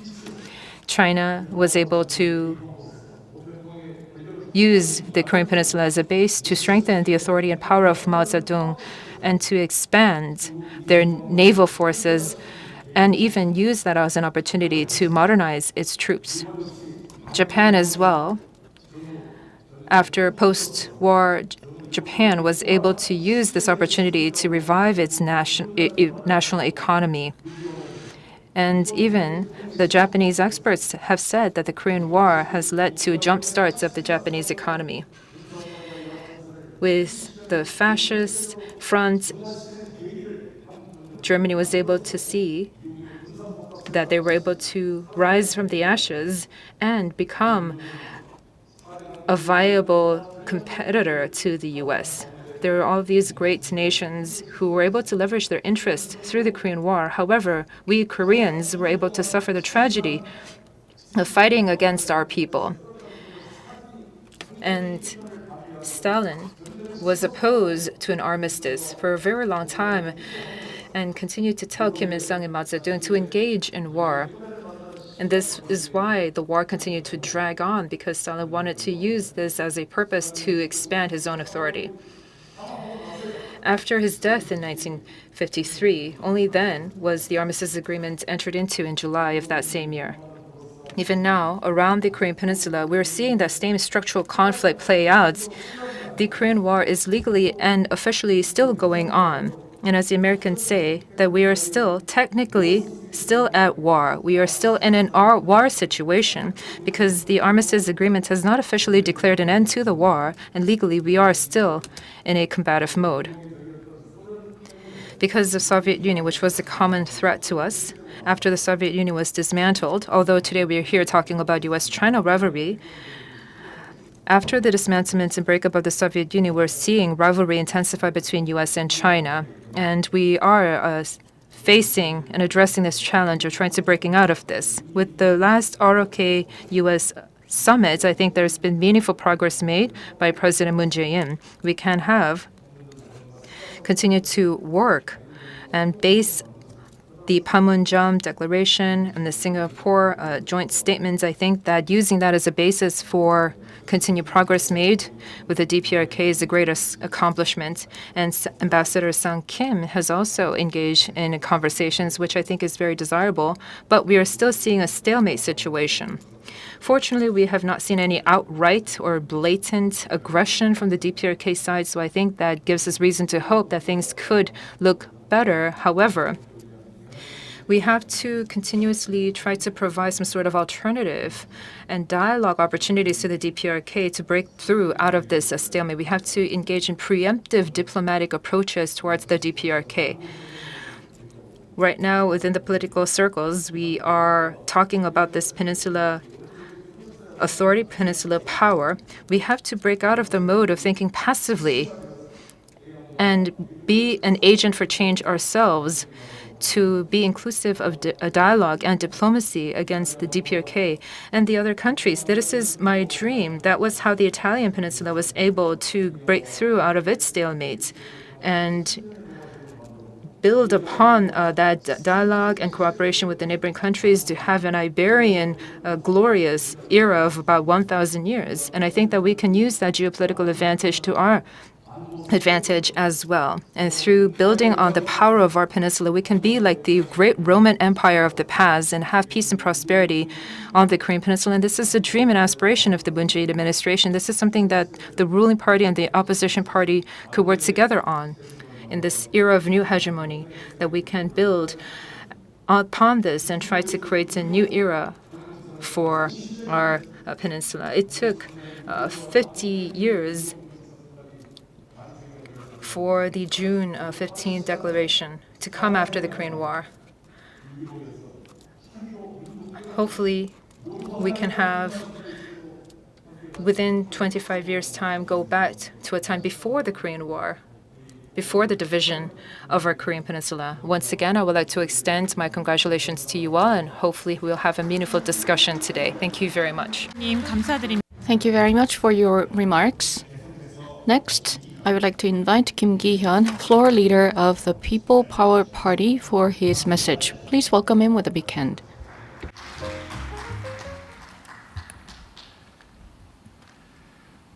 2021 한반 I would like to extend my congratulations to you on the hosting of the 7th Yonhapnews Symposium on Korean Peace. I would like to express my gratitude to President Cho Sang-bu of Yonhap News and the organizers for their effort. As you may know very well, currently there is comprehensive strategic competition between the US and China. But at the same time, we also understand that such strategic competition is not like a chicken game that we had in the past during the Cold War. And because in the areas of economy and military and security, there's strong competition and tension, but at the same time, the two countries need to address global shared challenges such as climate crisis and pandemic.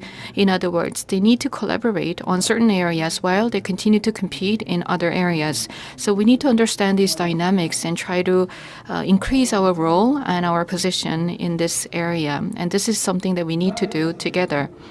As you may know, diplomacy for Korea is like juggling multiple balls at the same time.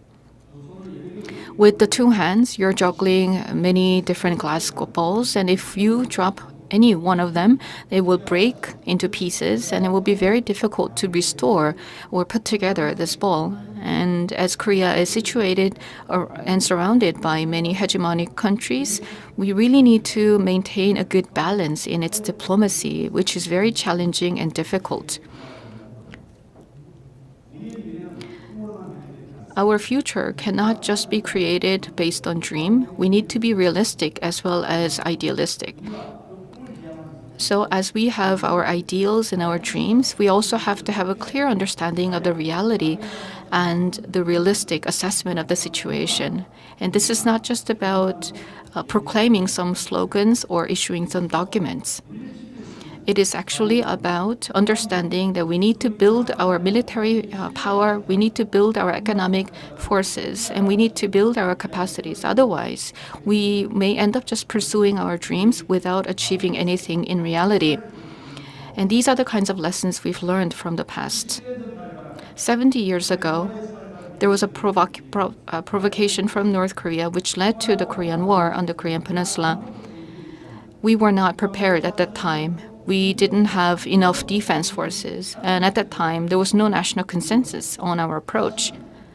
And this was indeed a tragic war on the Korean Peninsula, and this should never repeat in the future because this was such a tragedy, and we need to learn lessons from our past. The Korean War may be understood from external perspectives, but for us, the Korean War has a lot of implications, and we need to be critical in reflecting on the past experience related to the Korean War, and we need to learn lessons and move forward. Therefore, we need to continue to strengthen our alliance with the US and other countries who share values, and this should be the basis and the foundation for our diplomacy. And at the same time, with respect to China, we need to mobilize many different kinds of communication channels And in particular, we understand that there are major security threats coming from North Korea. And in order to address these security challenges, we may utilize various options. But once again, we need to remember that the foundation for such efforts should be the US ROK alliance and alliance with other like-minded countries.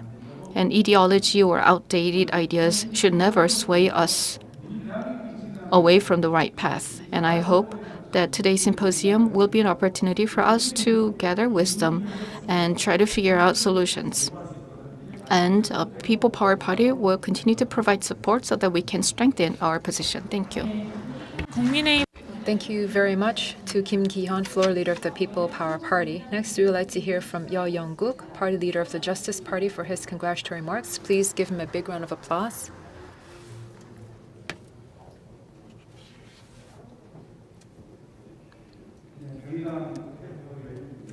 Ladies and gentlemen, I'm Yo-jong, leader of the Justice Party. Congratulations to you on the opening of the 2021 Yonhap News Symposium on Korean Peace. I would like to thank President Cho Sung-bu and the staff at Yonhap News for organizing this event.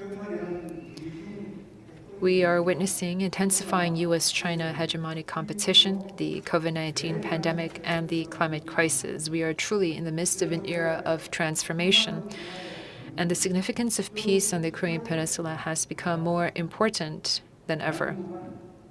The ROK must contribute to easing tensions on the Korean Peninsula and have cooperation rather than conflict with the DPRK so that we can set a firm path forward for common prosperity. Today, we also mark the 71st anniversary of the Korean War, and I hope this will be an opportunity to underscore the importance of the value of peace. To establish peace on the Korean Peninsula, the ROK government must stand at its center as the key stakeholder. There is a limit to what we can achieve if we merely play the role of mediator between the US and China. The abolishment of the ROK-US working group, which has been an obstacle in improving relations with the DPRK, will be a positive signal for us to improve US-DPRK relations and inter-Korean relations. But we must not stop there. We must have a specific plan in place to bring North Korea to the negotiating table. With the last ROK-US summit and the abolishment of the ROK-US working group, we want to translate this into real results, and for that, we must provide a clear signal to the DPRK. The Justice Party has proposed the suspension of the course combined military exercises that have been planned for August. It is imperative that the Moon Jae-in administration, currently in its latter half of its term, be decisive and take more responsibility. The Justice Party has the consistent position that the strongest form of security is peace, and we will make our utmost efforts to have peace in the Korean Peninsula. I hope this will be a valuable opportunity to usher in peace and prosperity on the Korean Peninsula. Thank you. 네, 여영국 Yo-jong, party leader of the Justice Party, thank you very much for your remarks. Now, I would like to invite Song Kyung-sik, chairman of the Korea Enterprises Federation, for his remarks. Please welcome him with a big hand.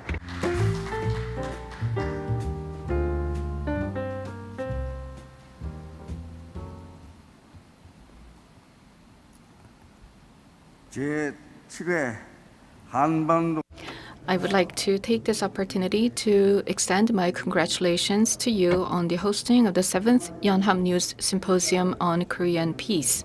I understand that there have been many challenges in organizing this event due to the pandemic, so I would like to express my gratitude to President Cho Sung-bu of Yonhap News as well as its staff members for their hard work. Thank you very much.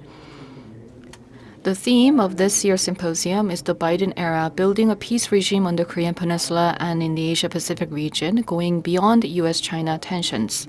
Currently, there is global hegemonic competition between the US and China, and there are tensions over new technology, security, and trade. As tensions between the two countries are intensifying, we need to clearly assess the current situation and find our way forward. And in that sense, I believe that this year's theme is very timely and appropriate. The hegemonic competition between the US and China may intensify even more in the future. Then the reality of Korea as a country that depends on the US and China for security and economy may be very difficult, and this may have an impact on our efforts for peace on the Korean Peninsula. As we may all understand, the global political landscape surrounding the Korean Peninsula are very difficult to predict, and there's a lot of uncertainty, but we need to find an ideal path forward. The two Koreas should work together for prosperity and peace. And to do so, we need to continue to gain trust from the international community and support from the global society while trying to encourage North Korea to come to the negotiating table. And recently, President Moon Jae-in mentioned that the U.S. and Korea will strengthen their cooperation for peace and prosperity, and they will work together to achieve a complete denuclearization in the Korean Peninsula. And at the G7 summit meeting, there was a joint statement adopted by the G7 countries to call and urge North Korea to come to the dialogue. So there is a lot of interest in the international community to engage North Korea, and the position and the status of Korea has been elevated. So given these developments, we will be able to resolve these pending issues through dialogue and diplomacy. In order to improve inter-Korean relations, we not only have to engage in political dialogue, but also we can review the possibility of resuming the Gyeongsang industrial complex. But when we think about inter-Korean economic cooperation, we need to first have a guarantee of mutual reciprocity and mutual cooperation. I hope that today's symposium will be a venue for us to understand and come up with an assessment of the current situation surrounding the Korean Peninsula and come up with good solutions. Once again, I would like to congratulate you on the hosting of the symposium. Thank you. 네, 좋은 말씀. Thank you very much to Son Kyung-sik, chairman of the Korea Enterprises Foundation. Let's give him another big round of applause.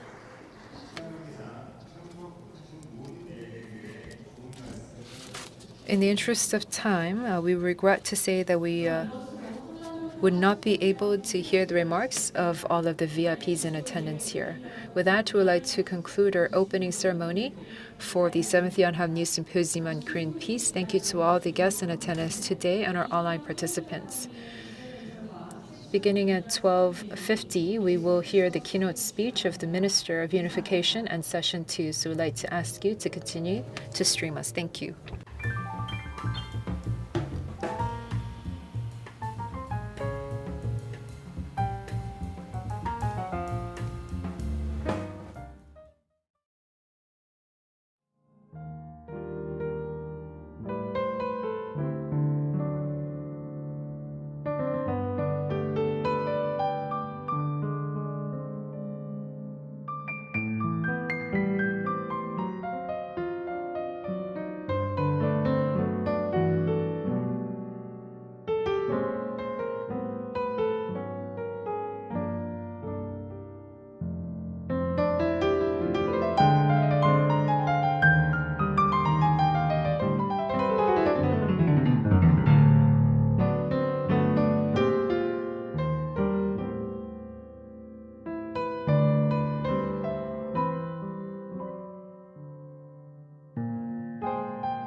네, 그럼 지금부터 Now,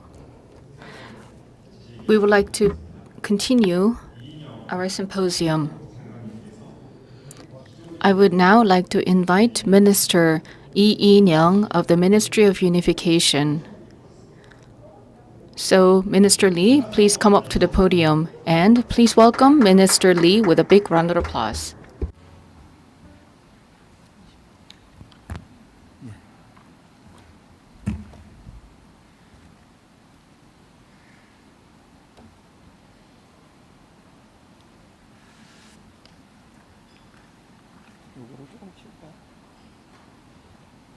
치우는 게 안 되는군요. 치우는 게 안 되는군요.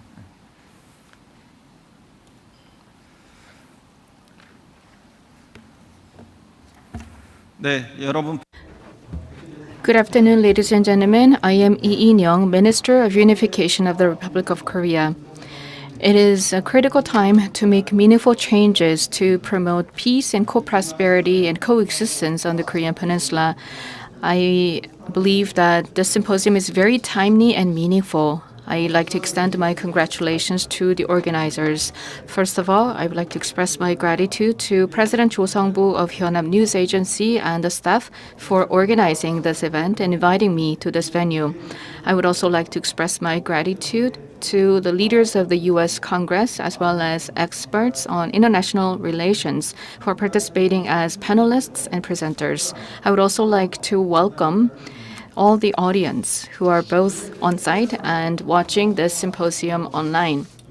This is the 7th Yonhapnews Symposium on the Korean peace, and the symposium has been continuing to explore strategic tasks of the Korean Peninsula in the changing global landscape. And I hope that the symposium will be serving as an opportunity to expand our understanding on the Korean Peninsula issues and find new solutions. Ladies and gentlemen, strategic competition between the U.S. and China over global hegemony has become a structural constant in international politics, and the circumstances have been further complicated by the COVID-19 pandemic. The scope of strategic competition between the U.S. and China has gone beyond diplomacy, economy, and military to expand into institutions, values, and technology. And at the same time, Northeast Asia, including the Korean Peninsula, has been surrounded by powerful countries. And throughout history, there have been clashes of interests among these regional superpowers, and this region has geopolitical significance. Therefore, the G2 strategic competition that defines the global political landscape also has huge impact on the Korean Peninsula. If tensions between the U.S. and China intensify, and if their competition becomes multifaceted, then this may pose limitations or constraints on our options and our autonomy in diplomacy and policymaking in addressing inter-Korean issues. But at the same time, we need to understand that there are multi-level aspects to this U.S.-China competition that are based on interests and their own positions. For instance, climate change and the pandemic are included as areas of cooperation between the two countries. And I'd like to add one more area to these areas for cooperation, which is addressing the Korean Peninsula issues in a peaceful manner. And I believe that this is an area where the two countries can collaborate. Therefore, it is our mission and our challenge for us to create this agenda for peace on the Korean Peninsula as a space for constructive cooperation between the U.S. and China. We need to continue to remind the international community as well as the U.S. and China that rising tensions on the Korean Peninsula are not desirable for all the concerned parties, and the two countries need to collaborate in building peace on the Korean Peninsula. In particular, in order to ensure that the Korean Peninsula issue has become an area for the U.S. and China to cooperate, we need to put an end to confrontation and conflict between the two Koreas, and we need to resume the Korean Peninsula peace process. When the two Koreas resume dialogue and when the two Koreas expand areas of cooperation, the government of the Republic of Korea will become more stabilized and the role of the government will be expanded and it will be able to gain some momentum and power in promoting cooperation between the US and China over the Korean Peninsula. If these opportunities open up, then we will be able to go down the road of turning the ROK-US alliance into a peace alliance, and we can engage China to play a constructive role so that we can open up more collaborative and future-oriented relations among the two Koreas, the US, and China. I believe that this is a critical time for us to gain this momentum. Ladies and gentlemen, looking back at the past 4 years, circumstances on the Korean Peninsula have been changing very dramatically. In 2017, the inter-Korean relations were in a stalemate. With nuclear tests and launch of long-range missiles by North Korea, there were even talks of a potential war breaking out on the Korean Peninsula, and the situation was very grave. However, the Korean government announced the Berlin Initiative and pursued the Korean Peninsula peace process in a consistent manner. As a result, in 2018, the two Koreas participated in the Pyeongchang Peace Olympics together, followed by the Panmunjom Declaration and the US DPRK summit meeting in Singapore. These achievements created an important momentum. However, in February 2019 in Hanoi, the US and the DPRK failed to reach an agreement on the details regarding the implementation and procedure of denuclearization.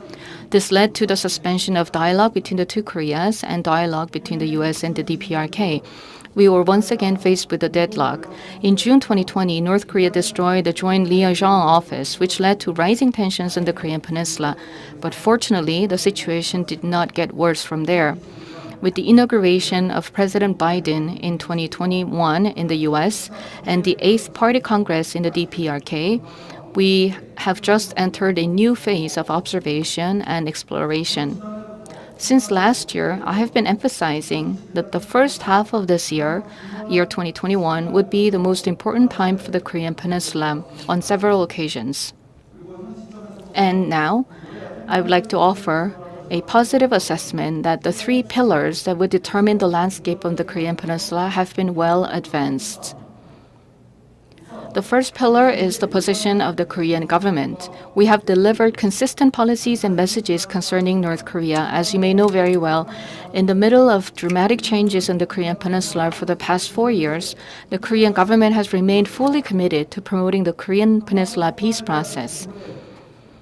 I believe that the clear vision of the Korean government for peace on the Korean Peninsula and its consistent position in support of inter-Korean dialogue and cooperation has contributed to preventing the situation on the Korean Peninsula from turning into worse tensions.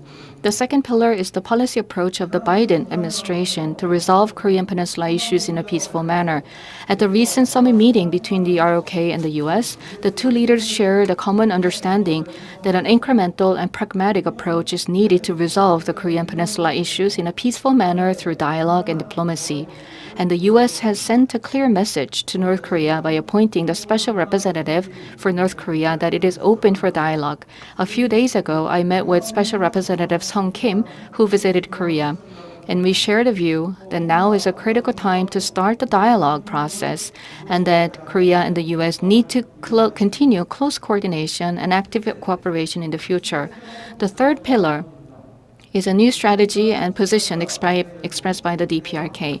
At the 8th Congress of the Workers' Party, the DPRK expressed that it would respond to power with power and goodwill with goodwill. However, starting in March, the DPRK began to send messages to the Republic of Korea and the US around the time when the foreign ministers and defense ministers of the two Koreas had meetings.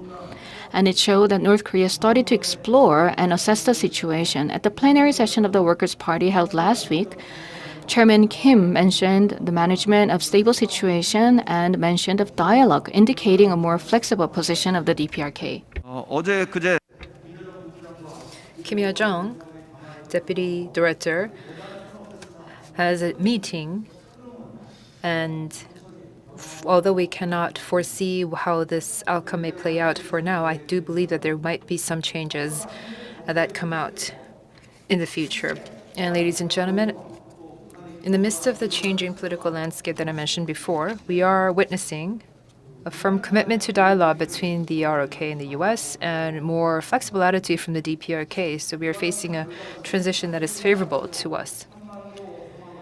This result is the outcome of a prudent approach by each of the parties of the two Koreas and the United States to explore different solutions to problems while stably managing the situation on the Korean Peninsula. Now the two Koreas and the US and the DPRK must resume dialogue and get back to the negotiating table. Now is the right time for that turning point. If we don't jumpstart this momentum on the political transition, given our political schedules, we will have less room for maneuver and fewer options for establishing peace on the Korean Peninsula from the second half of this year till the next year. Furthermore, I think that other events surrounding China and the DPRK, such as the 100th anniversary event of the founding of the Chinese Communist Party and the 60th anniversary of the treaty between China and the DPRK, will potentially have an impact on the political situation.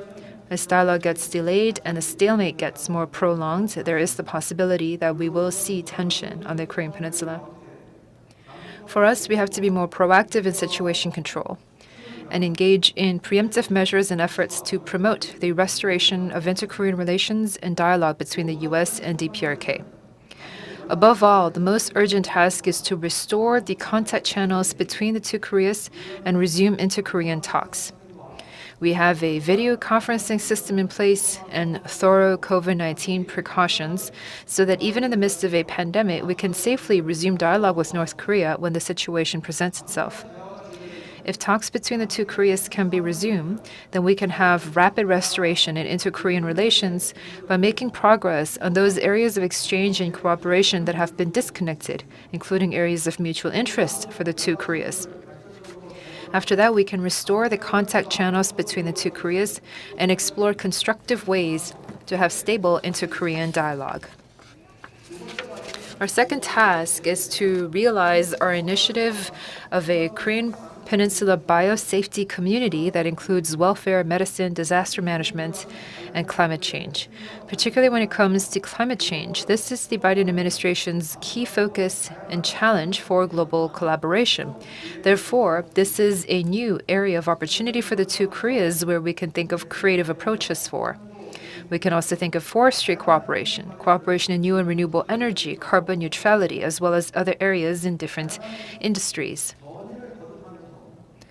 We also see new variants and different manifestations of the COVID-19 virus, which is threatening to go on for a long time. To create herd immunity across the entire Korean Peninsula, we have to have cooperation in this matter at the appropriate time. These areas of climate change and COVID-19 pandemic are issues that are close to the heart of the Biden administration as well, and therefore the two Koreas, the US, and China can all cooperate on those issues. Our third task is to expand inter-Korean cooperation on non-commercial public infrastructure such as railways and roads that will be done in lockstep with progress made on denuclearization talks. When denuclearization negotiations enter into stride and we see actual progress on denuclearization, we can provide as corresponding measures cooperation in the fields of finance, steel, coal, fiber, manpower, and refined oil, which are areas that are currently included in the sanctions regime. But with the easing of sanctions, we will be able to see phased cooperation in these areas as well, and we can identify solutions down the road. In this process, the three elements of peace regime, denuclearization, and economic cooperation should work in tandem in a so-called braiding the three ropes approach, so that hopefully we can open an era of irreversible peace and prosperity on the Korean Peninsula. If we can resume dialogue and cooperation again, then our governments will work to create realistic change in all areas so that the relationship between the two Koreas can become even deeper and richer, and that the agreements between the two Koreas can be fully realized. However, These initiatives for peaceful coexistence and mutual prosperity on the Korean Peninsula can only come to life when we have dialogue between the two Koreas. The two Koreas have had past experiences of discussing various issues together and finding solutions. And in fact, when it comes to solving the complicated situation between the two Koreas, there has never been an instance where we've gone through a different approach other than dialogue and have had complete success. Since we are not starting from scratch, but because we have the building blocks of the Panmunjom Declaration and the Singapore Agreement, we can build on these past negotiations and have continuity in our dialogue. This is an unprecedented, very optimal situation for us all. Rather than hoping that things will improve over time or that better conditions will present themselves, the relevant parties must be more proactive and deliberate in creating a good environment and push forward to overcome these different obstacles. And right now is the best time for us to make the first step. This one time, we should try to help each other and have forthright discussions so that we can all work together to create success. We must go beyond the shortcomings and limitations of the past and have a more mature level of dialogue and negotiations, which will ultimately lead to great results. And I have no doubt that we can make this happen together. Distinguished guests, in the past, when the global order reorganized itself, we saw our destinies rearranged against our will, with the division of the peninsula and the armistice that began in 1953 has been going on for nearly 70 years. And even now, we remain the last legacy of the Cold War of the 20th century. This legacy is still ongoing and persisting.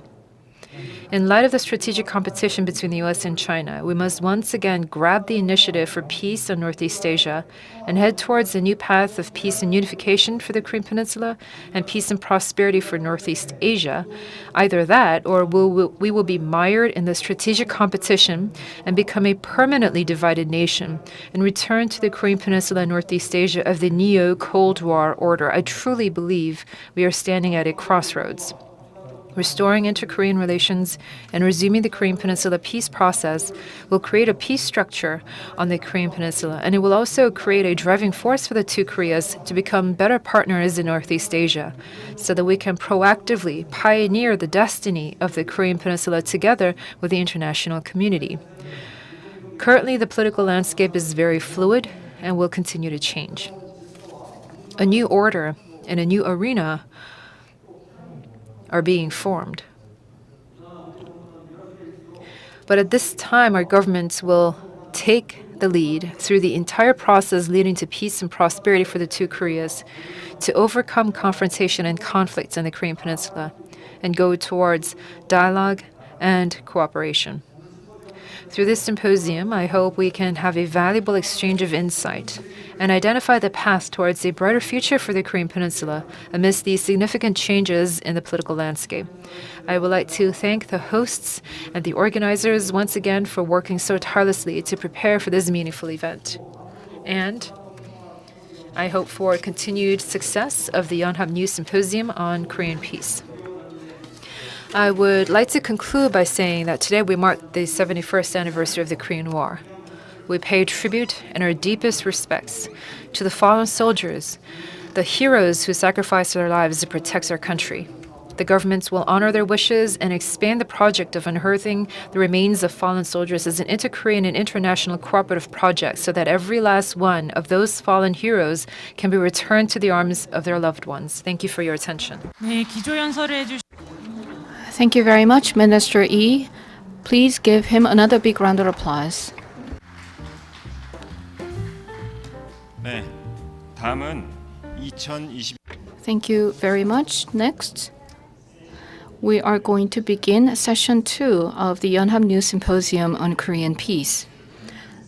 Let me explain to you the topic of this session, intensifying hegemonic competition. What are the solutions for the Korean Peninsula? Changes in the cooperative relations between Korea, the US, and Japan amid this strategic competition and finding ways for coexistence with North Korea and China and Korea at a crossroads, whether we need to go for security or trade. We are going to set the stage for the session.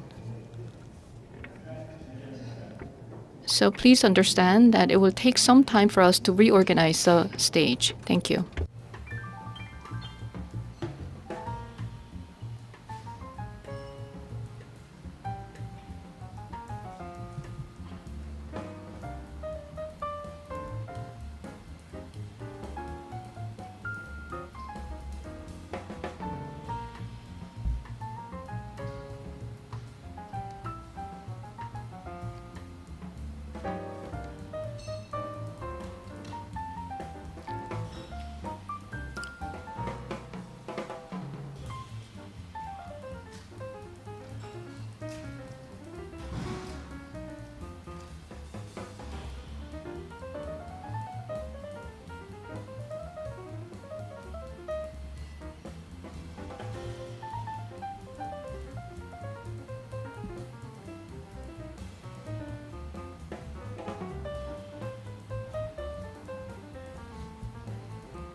얘기를.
네, 그럼 I'd like to ask all of our panelists for session 2 to please come up to the stage.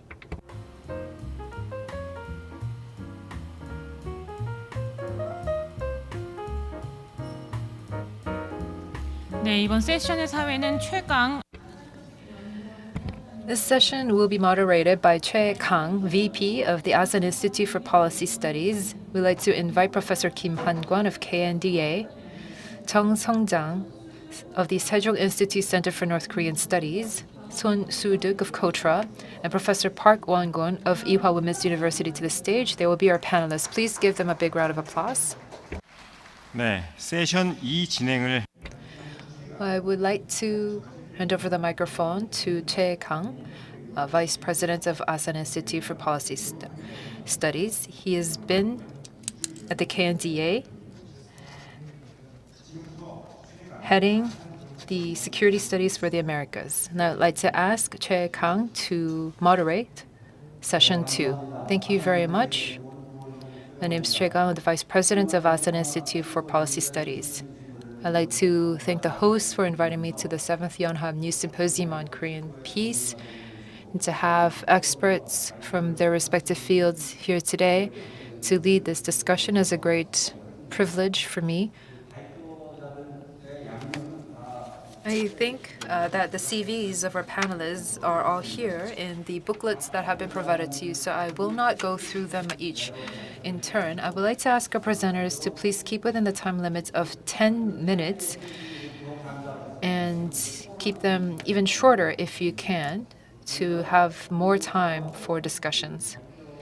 We would like to go straight into the presentations. First of all, from KNDA, Professor Kim Han-kwon. 예, 방금 소개받은 As introduced, I am Kim Han-kwon from the Korea National Diplomacy Academy. I have prepared some slides, so I'd like to show them as I go along with my presentation.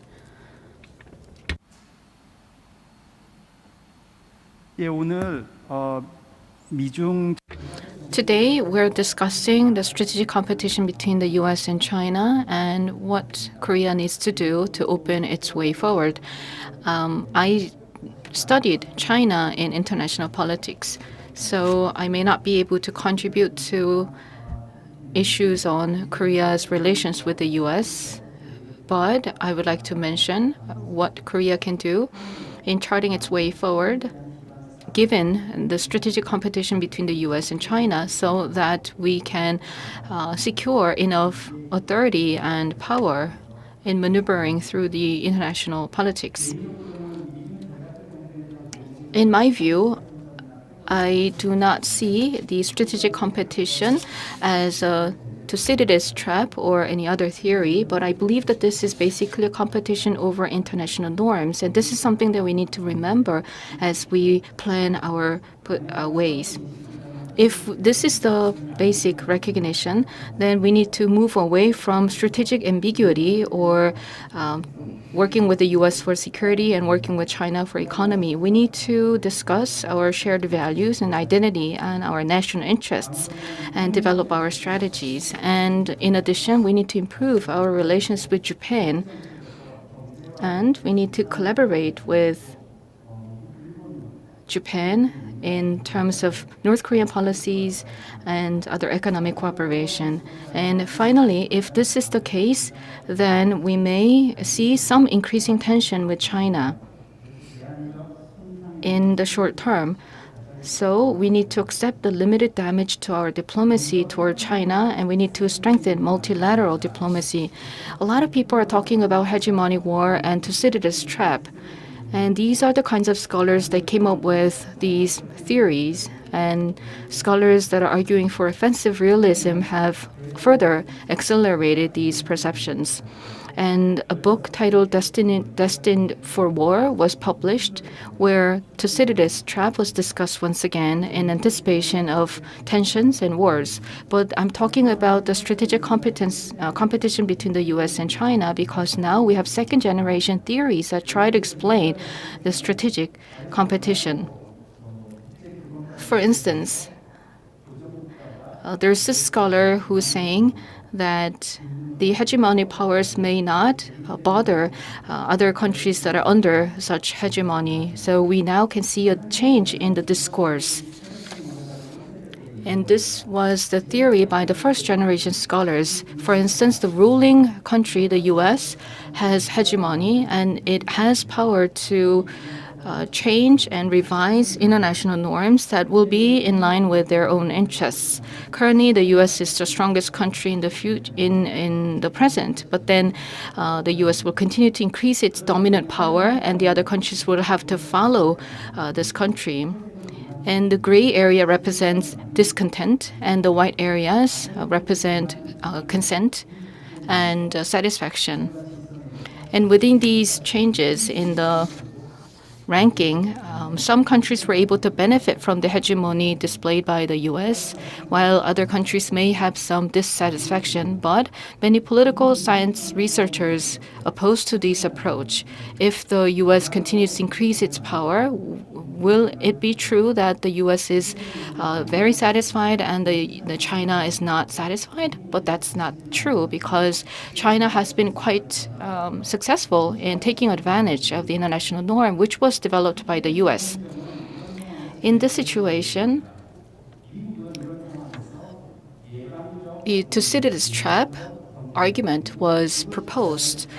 There will be precautionary competition, and the norms and orders produced by the U.S. would be challenged by China. And if such challenge continues, then the U.S. may resort to military forces, and this may lead to a war, because a war may be initiated as a prevention method. This type of approach was taken by President Trump as the U.S.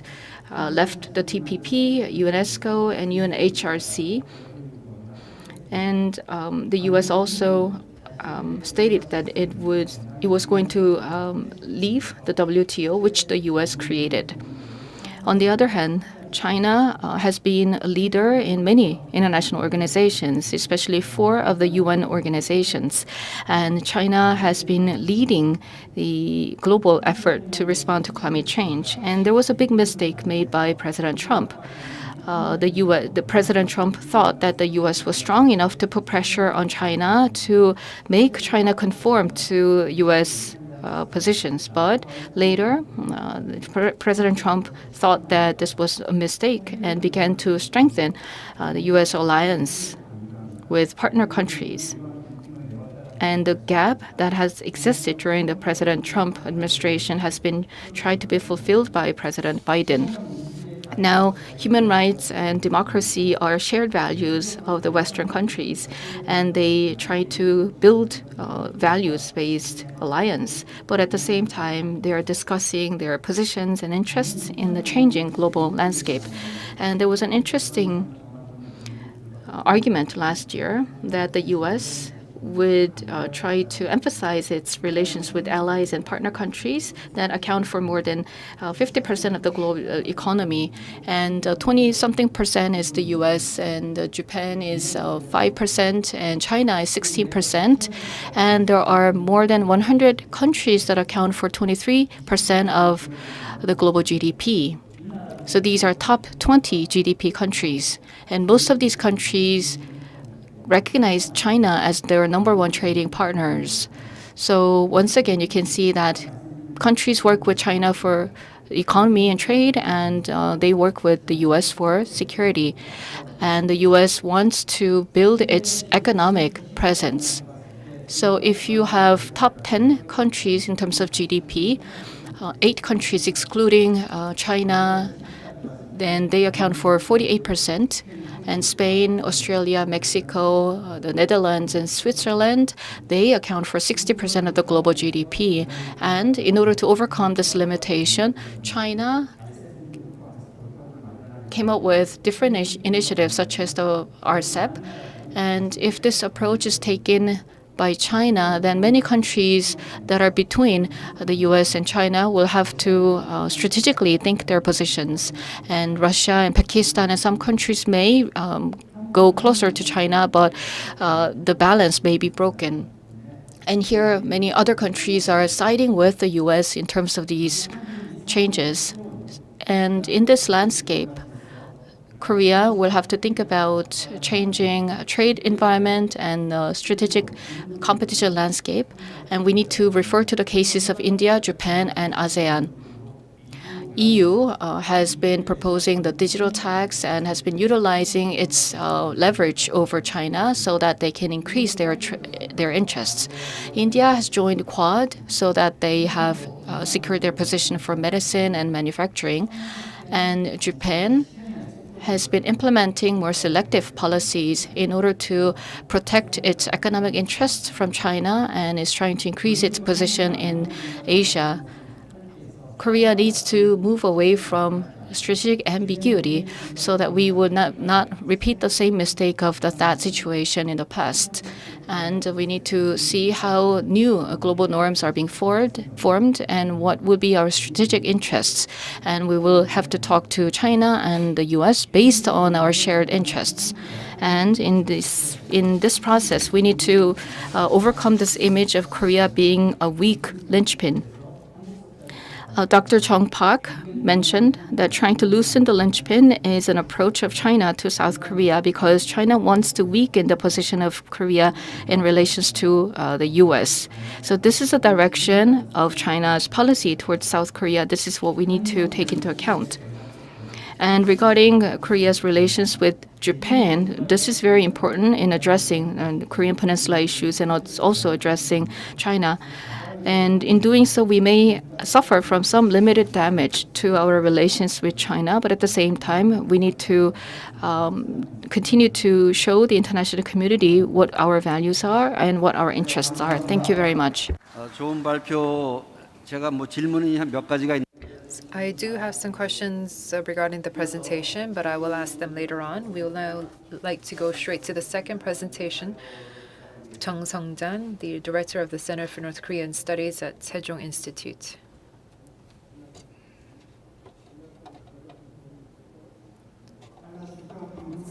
Well, I've just been introduced. My name is Chung Sung-jan of the Sejong Institute. I am having a little bit of an issue with my presentation file.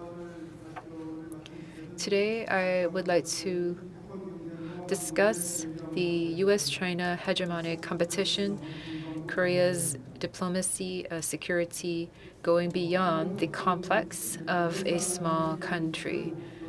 In many cases, Korea is described as a shrimp in a fight of whales, or even as a dolphin. But I do think that this is an underestimation of Korea's status and Korea's capacity. We already have a 30-50 club. We have 30,000 per capita gross national income, a population of more than 50 million. And as we've just seen, the U.S. also needs us. And China also needs Korea in terms of its own economic development. If we take a look at this graph that compares the different summits, we were able to see, compared to ROK and compared to Japan, we've seen that our president has been treated even better and more to a warmer reception from the United States side compared to the Japanese prime minister. In October of last year, leading up to March of this year, I was staying very briefly in Washington, D.C. And during my stay in Washington, I was able to see that the U.S. is still quite strong, the strongest country in the world, but it is fading away. It is losing its edge on power. And I was able to see this incoming collapse of the great American nation. Some say that we have to engage in a sort of an ambiguity in terms of our strategic diplomacy. And so this would allow us to receive love calls, so to speak, from both sides. But many experts, especially experts who look at the economic side, say that in the future, the coming 10 years or 20 years, that the Chinese economy will dwarf the U.S. economy. CBRE in the UK have said that in 2028 that China's economy is going to dwarf the American economy, and that is going to go to about 35 trillion by 2034. This is not that far away. In fact, in just about 10 or 20 years' time, that there's going to be surprising changes in the global landscape brought by the rise of China.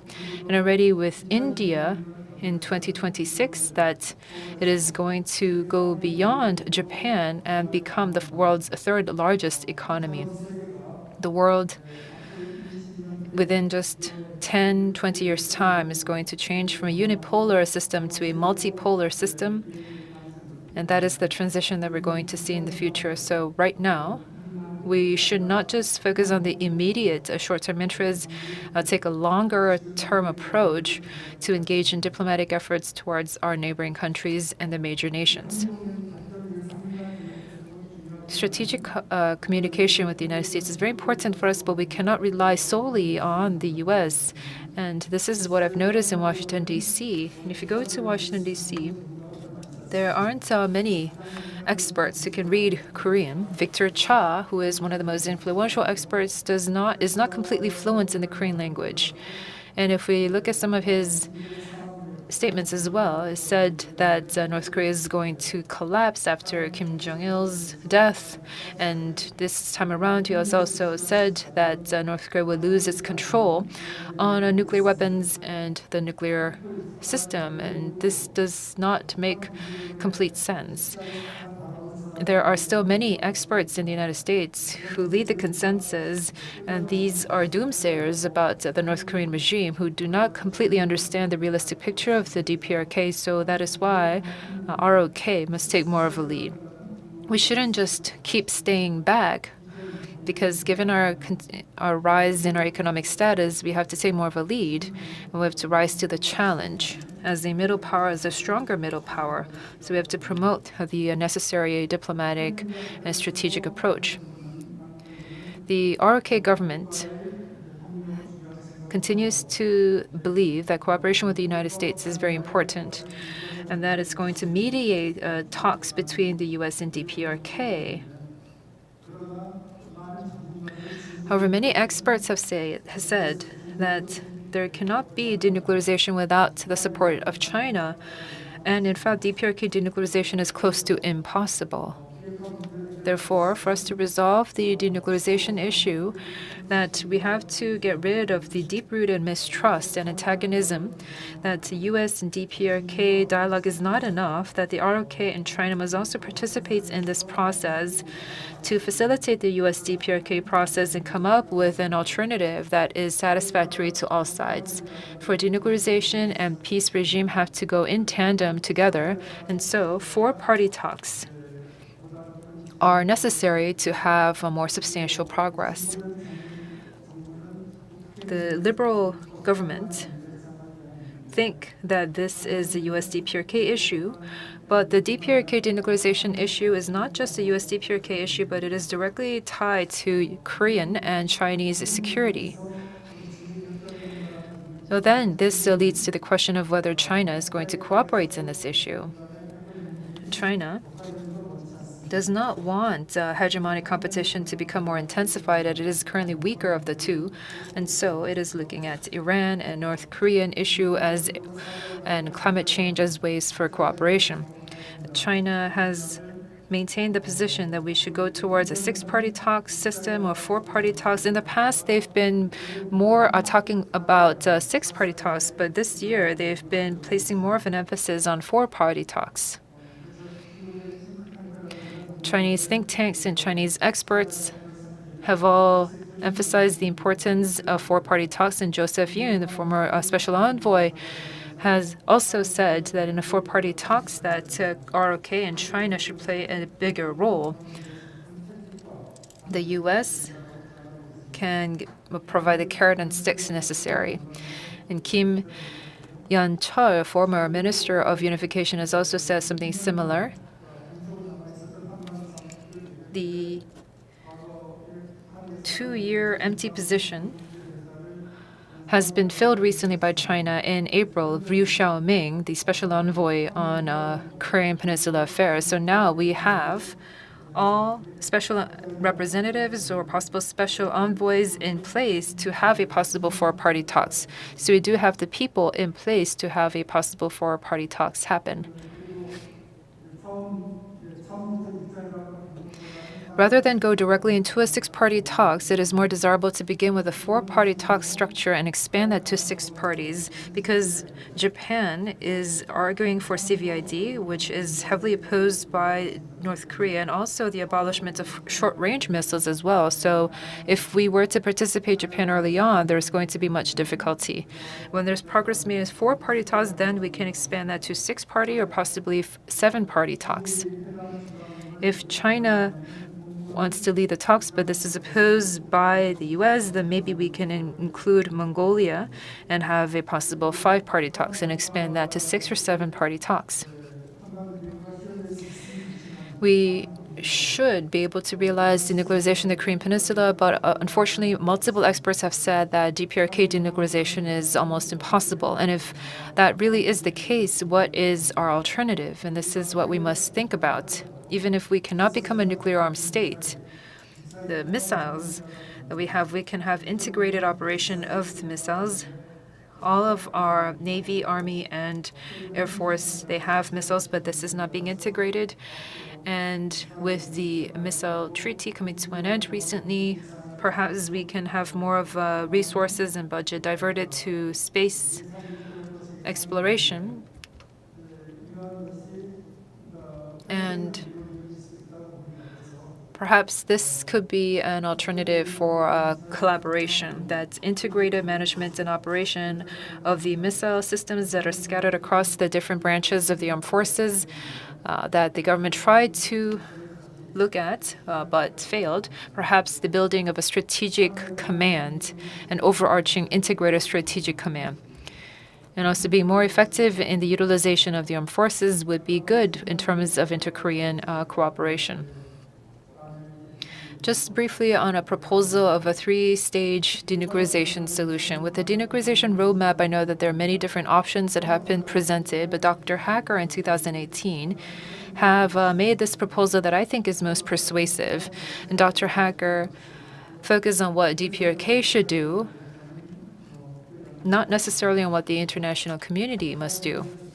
The DPRK's actions and the international community's actions have been integrated together for a three-phase approach.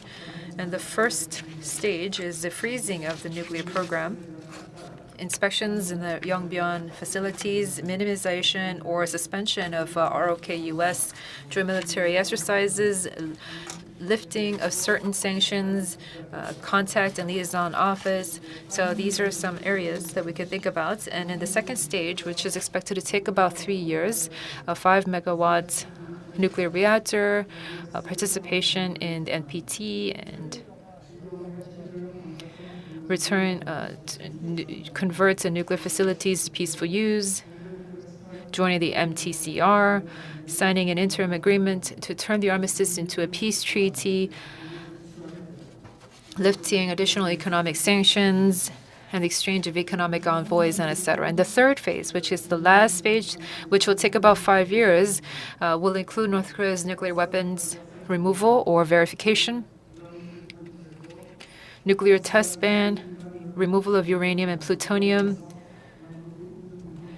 North Korea's inter-Korean joint development of missile technology, possibly a peace treaty, lifting of all economic sanctions, normalization of US-DPRK relations, normalization of inter-Korean relations.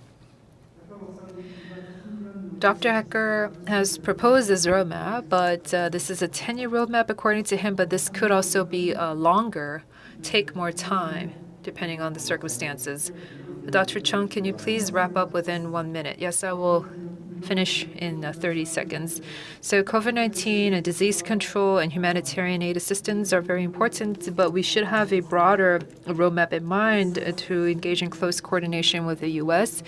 If we have ample vaccine resources, then we can provide those and therapeutics to DPRK so that DPRK can come out to the dialogue table, and that will be very desirable. Thank you. 다음은 이제 Thank you. Next, we're going to switch gears to a different area, which is about economy and trade. And I'd like to invite Sun Soo-deuk, EVP for Economic Cooperation and Trade Affairs at KOTRA.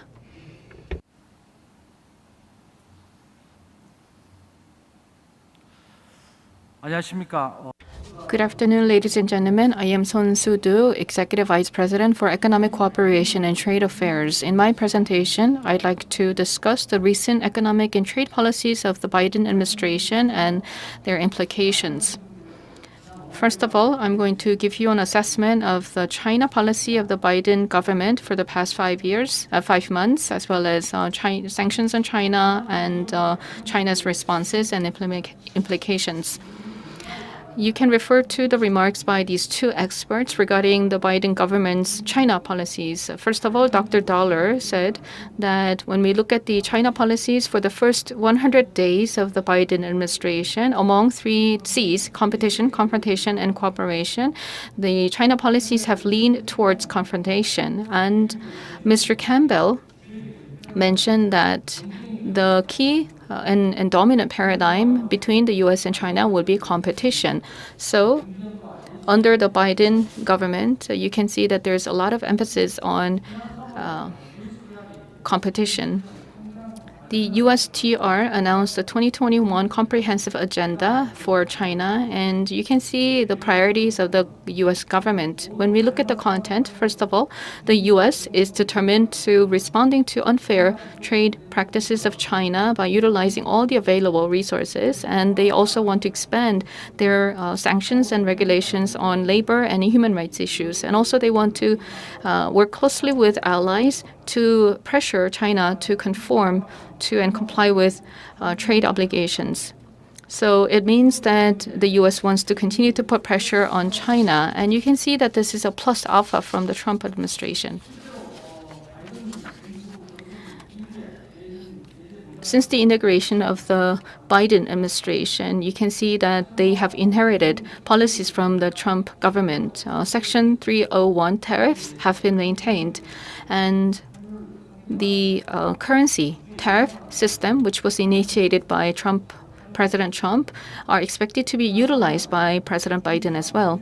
And in March, the groundbreaking tariffs on Chinese twisted ties were imposed for the first time.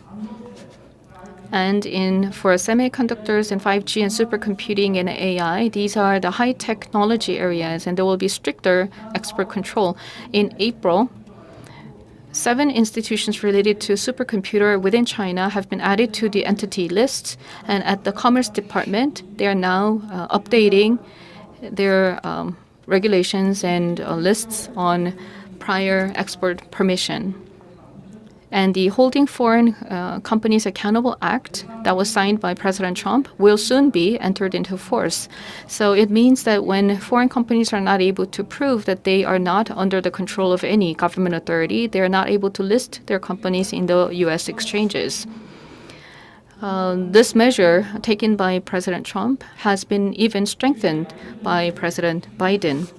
And another signature aspect of the Biden government is emphasis on labor, human rights, and environment. And these stricter regulations on these areas will have implications on China. For instance, there's democratization movements in Hong Kong and forced labor issue in Uyghur. So these are the kinds of issues that the U.S. is utilizing to put pressure on China. And the U.S. does not recognize Hong Kong as a special status, and they stopped import of cotton and tomato from Uyghur, and they're also implementing stricter measures on solar energy technology of China. And the U.S. has officially announced that it will review the introduction of carbon border tax, which is going to be implemented by the EU in 2023. So if such carbon border taxes are implemented, then these will have huge burden on China. So you can see these various measures that the U.S. has implemented to restrict China's trade, and also there has been acceleration of decoupling effort. Now in the era of digital transformation, the U.S. wishes to secure leadership in technology and build a value chain centered on the U.S. And you can see in this table that there are various technologies that will be nurtured by the U.S. And also the key technology areas promoted by China very much overlap with technologies promoted by the US, and that is why the US wants to build technology alliance. And in this regard, since it's his inauguration, President Biden announced several executive orders on supply chain, Buy American, and climate change. And at the bottom, you can see the key contents of the executive orders, and you can summarize them into three. First of all, they want to build a supply chain focused on American technology. And secondly, they want to build exclusive alliance with partner countries. And three, they're going to utilize Buy American policies to introduce manufacturing facilities on land. And you can see these this special report announced a couple of weeks on technology alliance. On the right-hand side,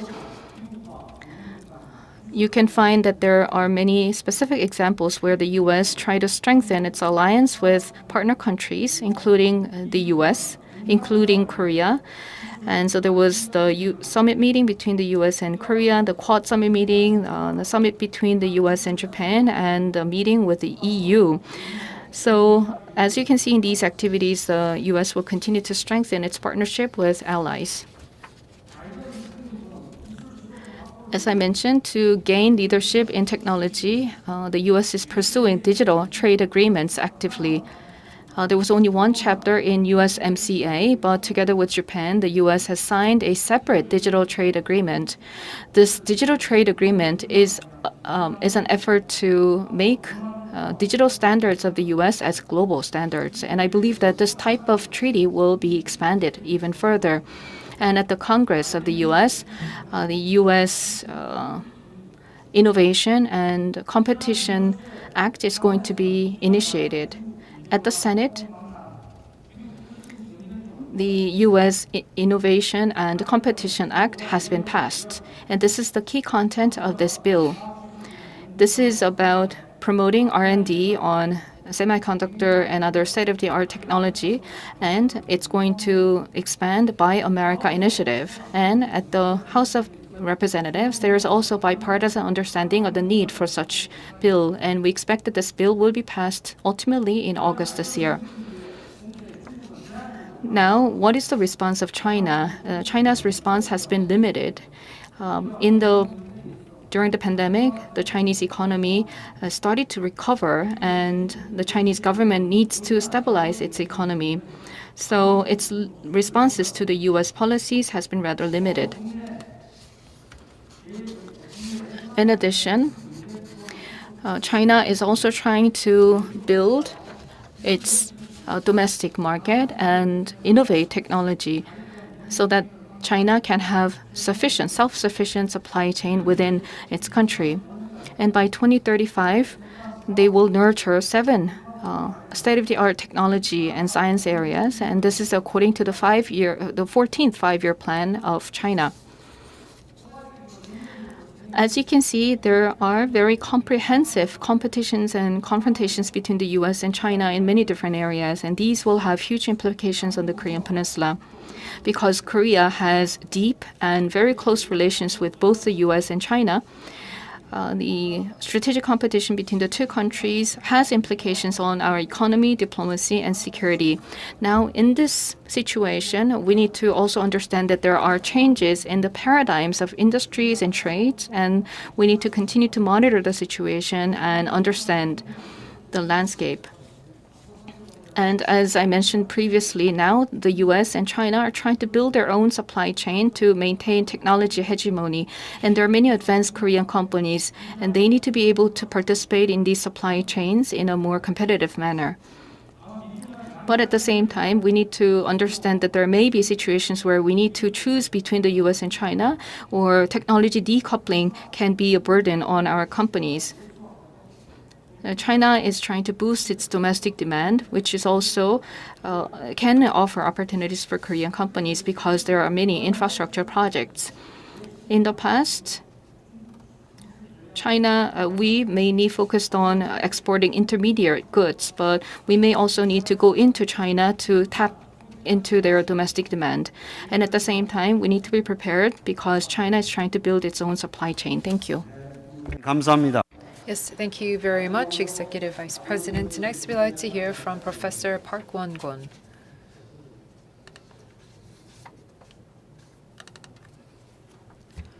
예, 감사합니다. 이런 기회 Hello, and thank you. Thank you for inviting me to this valuable opportunity. I'd like to thank the staff at Yonhap News for hosting and organizing this important symposium. We've just heard from 3 panelists ahead of me, so I'm going to try to speak on those subjects that do not overlap with what they said. I would like to talk about the proceedings of the U.S.-China competition, the strategic competition, or some people even describe it as a neo-Cold War that is rapidly progressing. So I'd like to briefly talk about that, and then talk about the China policies of the Biden administration, which have been unveiled. I have given them some names. Describe them as the complex China policy. I would like to talk about that and possible outlook of the competition between the U.S. and China, how I see it as unfolding, and also talking about cooperation between Korea, U.S., and Japan. I think that this U.S.-China competition began back in the Obama years in 2008. Even before the Obama administration was launched, there was the great financial crisis in 2008 and the war against terror that was started by George W. Bush before then, and this has brought significant challenges to the United States. And since then, the Obama administration has been looking at the rise of China, or the return of China. There was many people calling for this rise of China, that we have to check this rise in China. And Obama said that they're going to engage through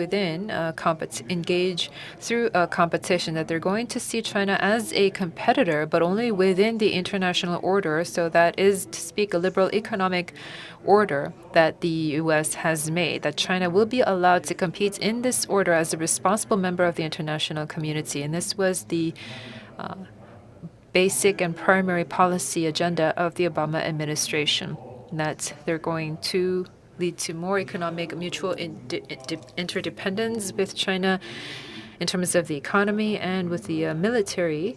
There are both nuclear armed states, so that could curb and place controls because of mutually assured destruction. And in terms of the systems that Obama expected and hoped for China to play by the rules within the international norms and the rules regime that has been created. But as we've seen, that many people have also seen that this administration policy has failed, that they were very naive, that China never intended to play by the rules that were made by the United States, that they were only trying to buy time and accumulate the resources, become a key competitor to the United States.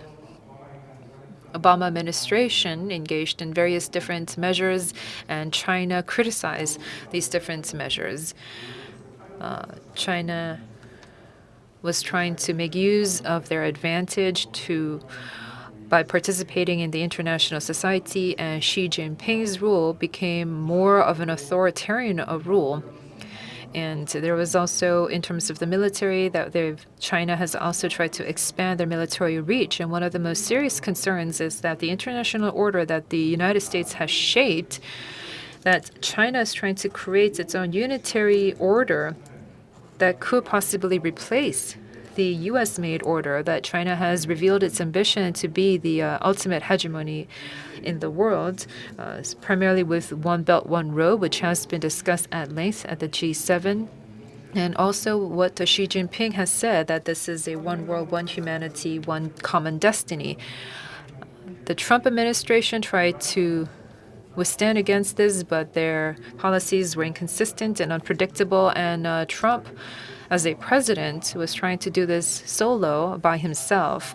And therefore, his policies, his administration's policies, were far from successful. In the early years of Trump administration, they were trying to engage in trade war, which led to interest war, and then they expanded this to an ideological war. In 2020, in July, Pompeo, at the time he was a state secretary, he gave a speech where he said that Xi Jinping that it's completely totalitarian and communist ideology, that this is going back to the Cold War years. So basically, this was like a declaration of an all-out war. This was a very significant declaration of sorts. And if they were to go towards ideological strife or ideological conflict, then this is really something that we've witnessed in the past with the Cold War between the U.S. and USSR. This means that there will be less space for post-Cold War regime, and one or the other would have to completely transform or see ultimate collapse to bring about meaningful change in the structure. And as has been mentioned, Trump administration's policies were very limited. They were talking about America first and trying to only create a front of its allies around China, but this was not successful, primarily because it did not have a long-term vision. The U.S.-China strategic competition could last for decades, and by some measures could last for 100 years. So the United States should rally its allies, especially with the liberal order that it has led as a civilization, but this leadership was not there during the Trump administration. And this is a criticism that many people have about the Trump administration. So with the rise of the Biden administration after that, seen by some in China and seen by some in the U.S., many people are still critical of what the U.S. is trying to do. That China is no longer the China of the 1970s, that this Henry Kissinger's description of China has effectively come at an end. Recently, within China, within the U.S., they're saying that Xi Jinping has to effectively be eradicated. The very strong, hawkish voices coming out of the United States. And there's also some concerns about a possible military escalation between the U.S. and China. This has actually been specifically talked about over the past few years. And one of the stages for such military escalation could be the Korean Peninsula. For us, that is very worrisome. During the Cold War, the U.S. and the Soviet Union were trying to be respectful of each other's boundaries, but now there are many areas where there could be military escalation in the South China Seas, Taiwan, and the Korean Peninsula. The Biden administration is trying to implement about three policies. One is trying to argue for legitimacy, that values and norms, that they're trying to have that alliance and have that front head on to try to rally its allies. And this is something that Trump has also said, but because this was in direct contradiction with the America First policy. However, Biden administration is being more clear in his call for legitimacy. And secondly, they're looking at power. In the past, this is not traditionally the Democratic Party's go-to policy, but the Biden administration, the Biden team, they've seen what happened with the Obama years for the 8 years and the Trump years for the 4 years. And so this is the struggle for power that they have looked at. In March, at the 2+2 summit, at the 2+2 meeting, Blinken and Austin gave an op-ed to Washington Post, say that they talk about a force multiplier. This force multiplier is used in military circles where you maximize the forces that you have, and that could together create a synergy. This is something that could be applied to Indo-Pacific theater, where Australia, Korea, Japan, India could play a role, and that is what the U.S. is going to try to leverage to get an upper hand. The third is what I think to be the most important is in January, Kurt Campbell wrote an article for Foreign Affairs where he talks about a bespoke or customized approach with UN and NATO, so these liberal institutions that have been used by the Democratic Party in the past, but there is a critique that these institutions have failed. So now they're trying to be more flexible, more practical, more functional in their approach. So it's sort of a non-official approach where they could fill the needs and demands of its allies and its friends. So there is sort of an equity participation, an equity state participation here. With the ROK U.S. Summit, I, myself, and many other people were very much surprised because if we look at the achievements, we're able to see that the bespoke approach was very much at play. So if we try to look at what's going to happen in the future, I think that this is definitely going to be very prolonged. The US or China, neither of them is going to wave the white flag very soon. But what we are concerned about is that this is a possible zero-sum game. Sir, can you please wrap up within 1 minute? And so, if this is going to be a very prolonged war, then we would have to wonder who is going to be the victor in the end.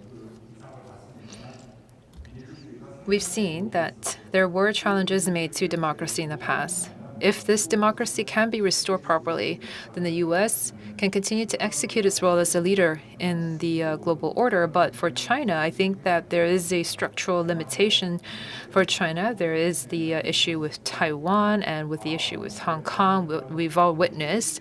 And this authoritarian regime, I don't know if this is going to bring about voluntary consent from the other players around the world. That is the concern that we have. And so for Korea, our strategic option is to look into these different structural alternatives and try to come up with the best pragmatic approach for the future. Thank you. 원래 들어가 있던 The US, Korea, Japan security alliance aspect was not covered, so I'm going to ask a question about that later. Thank you very much for your presentations. I can see that there are different perspectives and approaches in each of these presentations. As we are looking at the strategic competition between the US and China, who has the upper hand? I think that Professor Kim, Han-kwon, and Professor Park seem to believe that the US has upper hand at this point in time, but Dr. Chung Sung-jang seems to be looking at the economic power. So by 2023, 2035, there may be a reversal of power relations between the U.S. and China in terms of economy. So I wonder how these relations will unfold in the future. And I'd like to have a question. I'd like to ask a question to Professor Kim Han-kwon. You mentioned about limited damage in diplomacy. What does it mean? I don't know if I can understand it correctly. Does it mean that we need to tolerate limited damage, or what does it mean? And my second question is about China's understanding of Korea and the Korean Peninsula, and what kinds of leverages do we have against China? What cards can we play in dealing with China? So, once again, who has the upper hand in this competition? Thank you very much for your questions. I can imagine three different scenarios. The first scenario is a balance of power between the two countries so that competition will be prolonged. And the second scenario is the U.S. maintaining power. And the third scenario is where China will become a hegemony. And I think the second scenario is more realistic because when you look at the Chinese responses, you can understand this. The U.S. is putting pressure on China, and China is not really responding in an aggressive manner, but in a more passive manner. So China is trying to protect its interests while withstanding the pressure from the U.S. Now China is trying to have internal self-sufficiency. Because there are so many pressures coming from the U.S., China wants to survive by strengthening its domestic demand.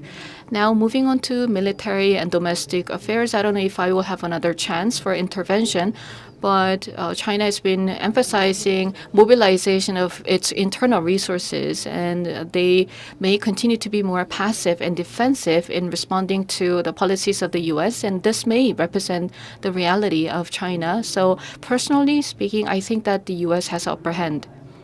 In the short term, the U.S. may continue its upper hand, but going forward in the future, if China is successful in developing its technology and growing its domestic market and also promoting patriotism and solidarity within the Chinese society, then this may cause some caution and cause some concerns because in the long term, the balance may be changed. So Korea needs to understand how this will unfold in the future, and in the process, we may suffer some challenges. When it comes to limited damage, as was in the case of relations between the U.S. and Iran, they may be aggressive against each other, but they don't want any major damage. So they may set some boundaries and some limits where they have to be aggressive in criticizing the other side, but internally and between the two parties, they may have some internal, some boundaries, agreed boundaries. And that is what can be applied to Korea.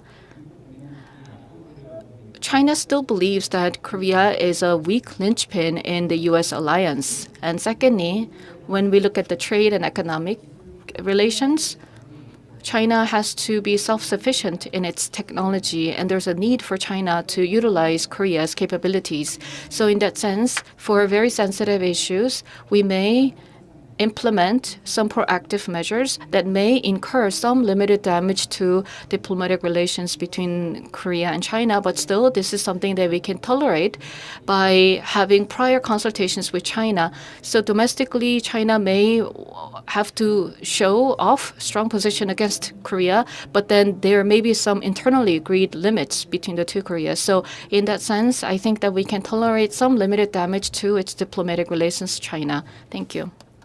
네, 감사합니다. Thank you very much. Dr. Chung, I have a question for you as well. Right now, we talk about the strategic competition between the U.S. and China. What do you think the DPRK makes of this? Do you think that the DPRK would look at this and see this as something that is favorable to them or unfavorable to them? That is my first question. And secondly, you said that there could possibly be a four-party talks, not a six-party. But why? Why a four-party talks? Because from 98 to 99, I've been looking at these party talks. This four-party, six-party talks, they're all very difficult. So why do you think that the four-party talks are more feasible? What is the rationale behind that proposal? And also, do you think that the DPRK would come to a four-party talks because the DPRK wants to deal with just the United States? So that's my question to you.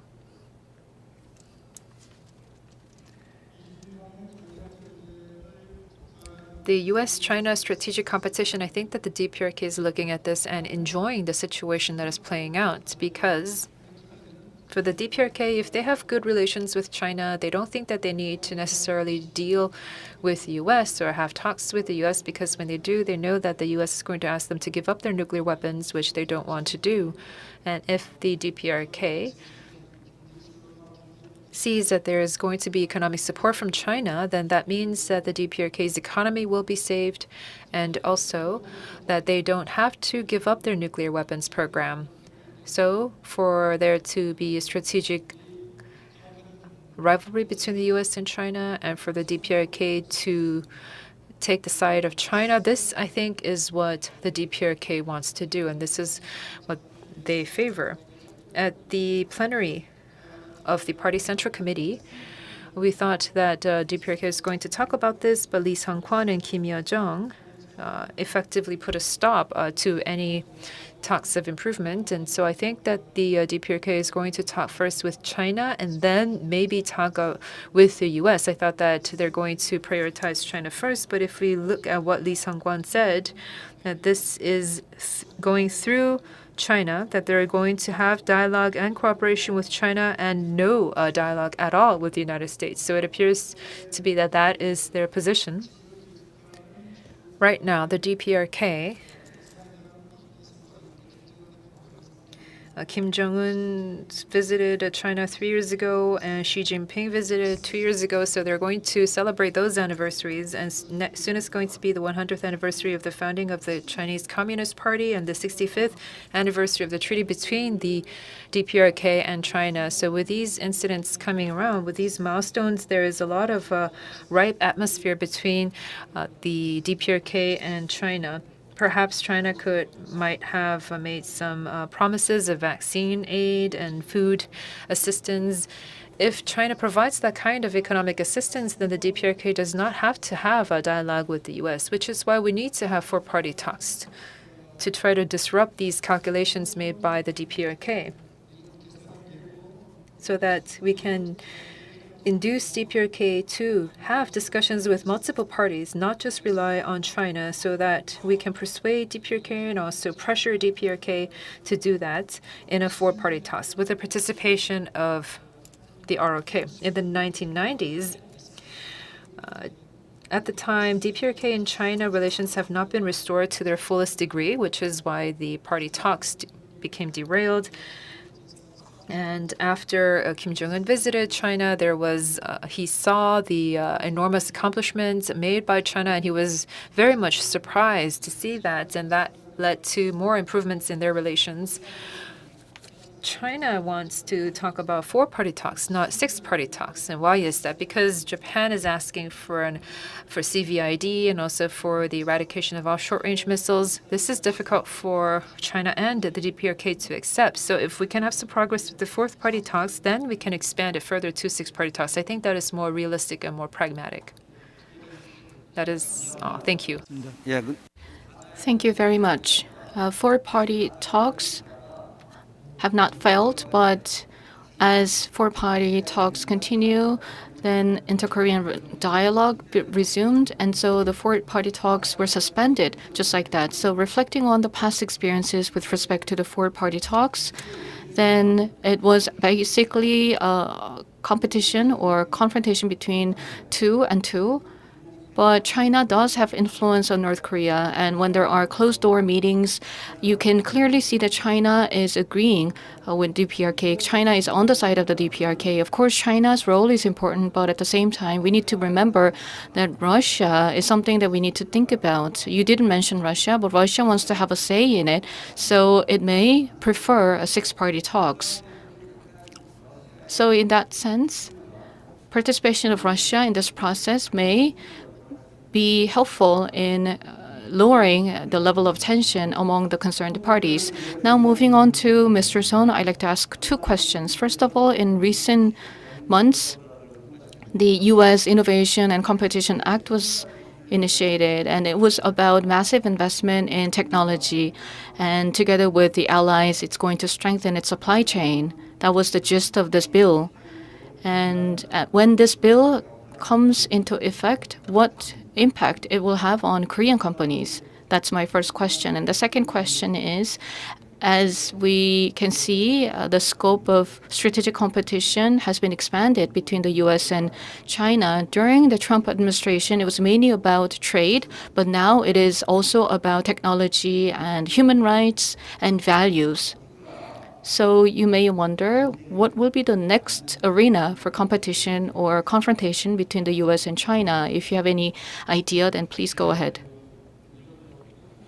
First of all, about the impact of the U.S. Innovation Act on Korean companies. In May, there was the summit meeting between the U.S. and Korea, and the U.S. said that battery and semiconductor and so on, AI, and the U.S. will strengthen cooperation with Korea on these areas. And in early April, there was a special report on technology innovation, and Korea was mentioned many times throughout the report, showing that Korea is important for the U.S. in reorganizing its supply chains. Now, in restructuring the supply chains led by the U.S., we can see that Korea is very important. Now we have innovative startups and SMEs, and these companies will enjoy more opportunities to collaborate with American companies because the U.S. is leading international norms and international technology standards. So working with American companies will be beneficial for Korean companies as they can become part of this norm-setting process. Now, there's intensifying competition between the U.S. and China in many different areas. And going forward in the future, I expect that there will be competition between the two countries in terms of infrastructure. At the G7 summit meeting, President Biden emphasized the need to check on the Belt and Road Initiative and announced an initiative of Building Back Better. The key of this initiative is to help boost infrastructure in developing countries. $40 trillion of investment will be provided. We, of course, have to wait for more details, but it means that the U.S. wants to be a leader in infrastructure markets globally. They want to check China. And there was this U.S. Innovation Act, which was passed by the Senate last month, and this is actually targeting China. And for those countries that do not share the same values, cannot participate in 5G network and power grid and other key infrastructure. and the U.S. Is going to put emphasis on infrastructure support globally. Thank you for your answers. So this means that there may be some niche markets for Korean companies and more opportunities can be provided for these Korean companies. We need to be prepared for them. We have the Clean Network Initiative, the Blue Dot Network Initiative. So these initiatives have been talked about in the past, but if they become more materialized, I think that these will offer business opportunities for Korean businesses. Yesterday, there was this agreement with President Biden so that there will be $1 trillion investment in infrastructure, which was quite impressive. And it means that the U.S. will lead infrastructure investment globally. 근데 I was not able to give enough time to Professor Park, so you did not get to talk about the Korea, U.S., Japan cooperation. So can you tell us a little bit about that? And also, my question to you is, we can talk about Korea, U.S., Japan as much as we want, but will Japan really respond to this? Because as you know, the Korea-Japan relationship is really worsening. I think that right now, Japan is completely ignoring the ROK. So we can talk about tripartite cooperation as much as we want to, but will Japan really respond? And also, President Moon Jae-in has said the security talks and history talks will not be done together, that we will separate the issue, but Japan has not responded to that. How long is this going to last? And do you really think that we can have cooperation among Korea, U.S., and Japan? So that is my first question to you. Can you tell us a little bit about your thoughts on tri-party cooperation, because you were not able to talk about that in your presentation? So I want to talk about the need for Korea, U.S., Japan cooperation. First of all, under the Biden administration, as you know, we've had all of this talk about ROK, Japan, and U.S. cooperation in terms of security and the economy, very comprehensive cooperation. From the U.S. point of view, they want their two key allies in the Indo-Pacific region, the ROK and Japan, to have stronger ties. And together with Australia, they want to place a check on China. They think that this is the most effective mechanism. And also because the ROK and Japan are both allies with the United States, that they can integrate the strategic assets based in Japan and in Korea, the USFK and the USFJ, and that they can be leveraged against China. And that is what U.S. is emphasizing. But your question is, will Japan really respond to this? Yes, it's true that Japan has not been responding to this. Japan has made their position very clear in 2018 in October with the forced labor disputes and with the Comfort Women Agreement, that Japan wants the ROK to legislate these once and for all so that we cannot reverse our position on that. So the ROK has said that we want to meet with Japan and have discussions and have dialogue. But even before we can do that, we have to have some measures and take some actions with Japan, but Japan is not responding to that at all. I think that it's going to be very difficult for us to identify a breakthrough out of this, because there are domestic political situations right now for Korea and Japan. There's the Tokyo Olympics. There is elections in Japan. We're also facing a presidential election next year. So it's very difficult for either party to give any concessions.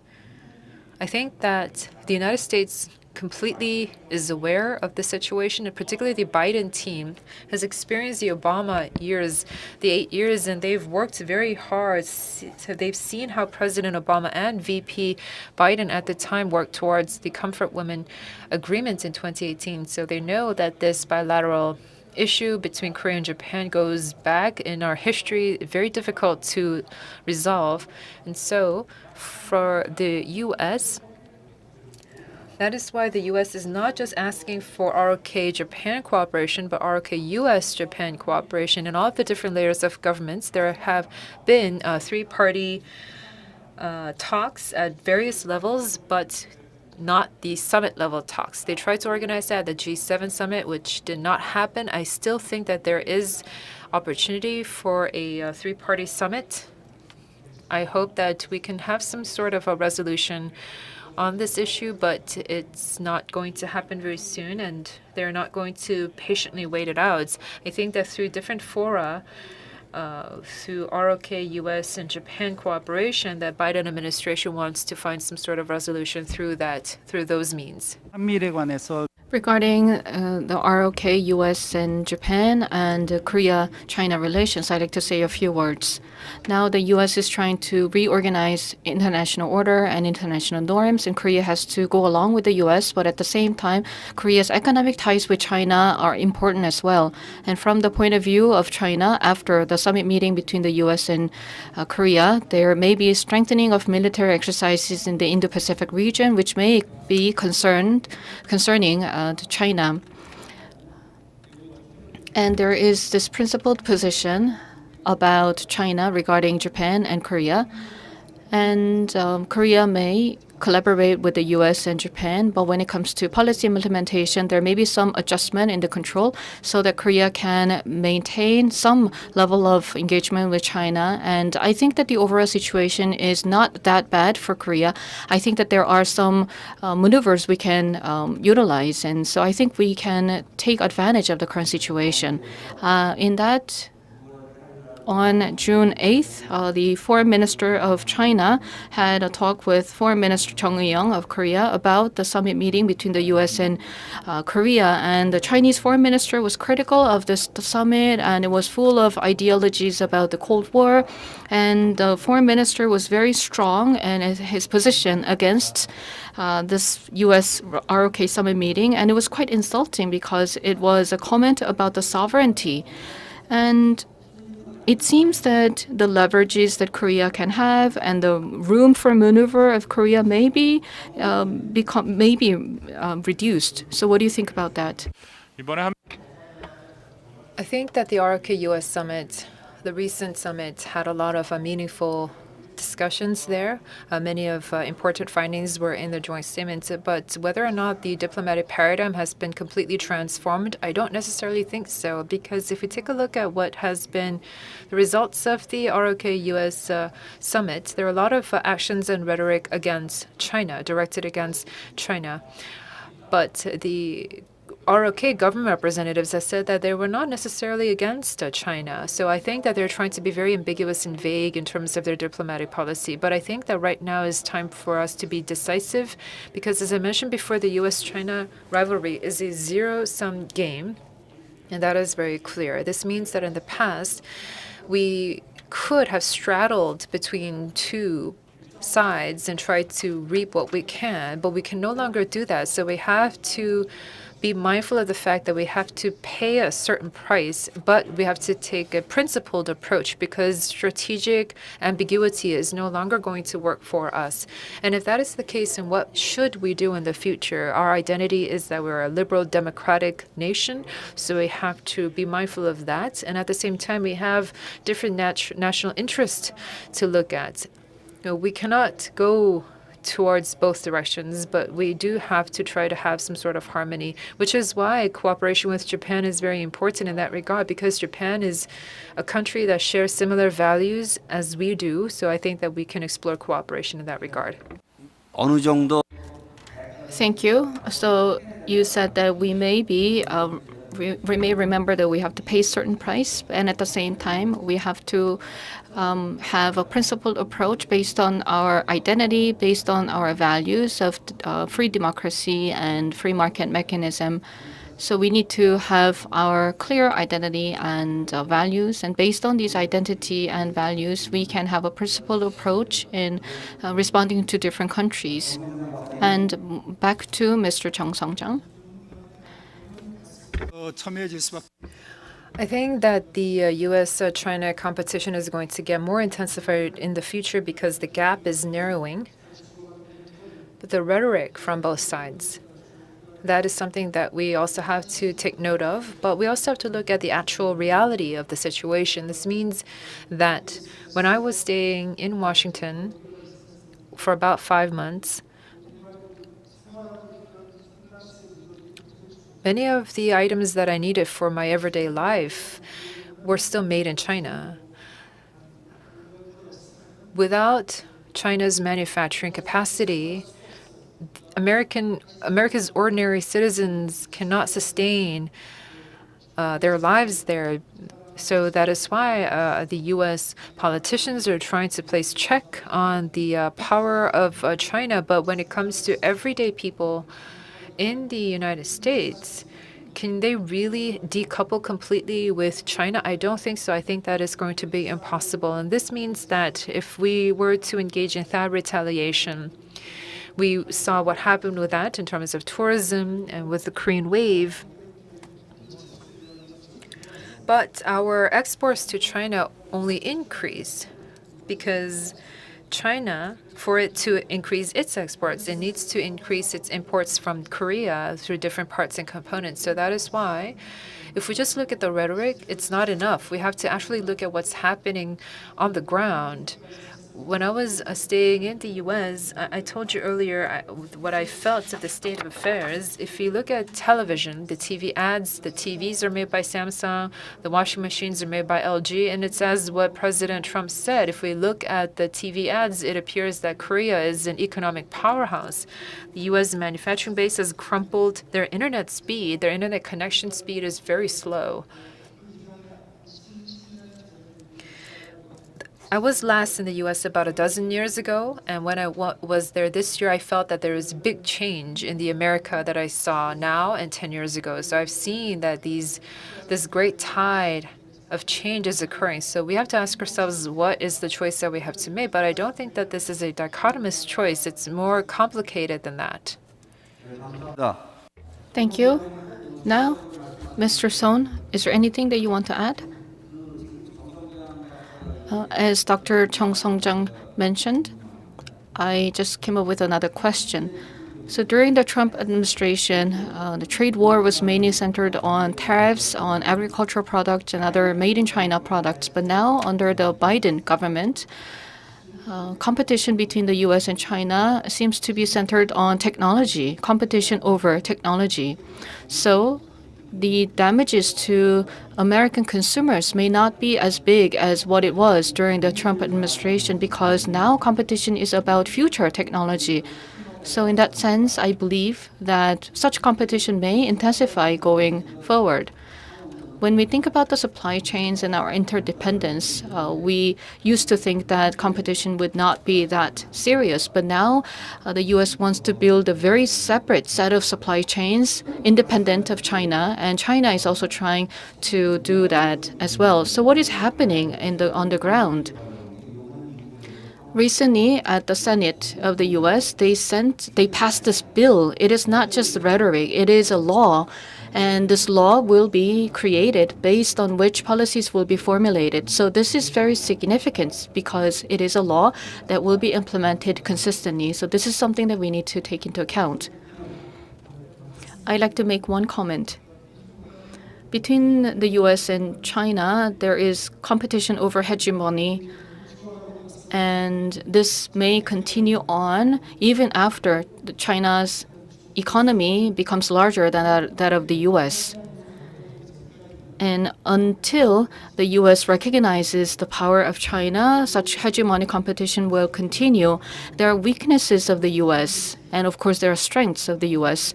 So the U.S. may continue its edge for some time, but as you can see, there was an attack by Trump supporters on the Capitol Hill, which was unimaginable in American society. There's very serious divides within American society.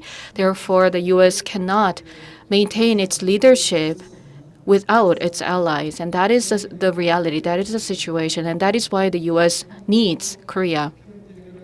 And for Korea also, to address nuclear issues of North Korea, the Republic of Korea needs to work with the U.S. And there will be intensifying competition and tension between the U.S. and China.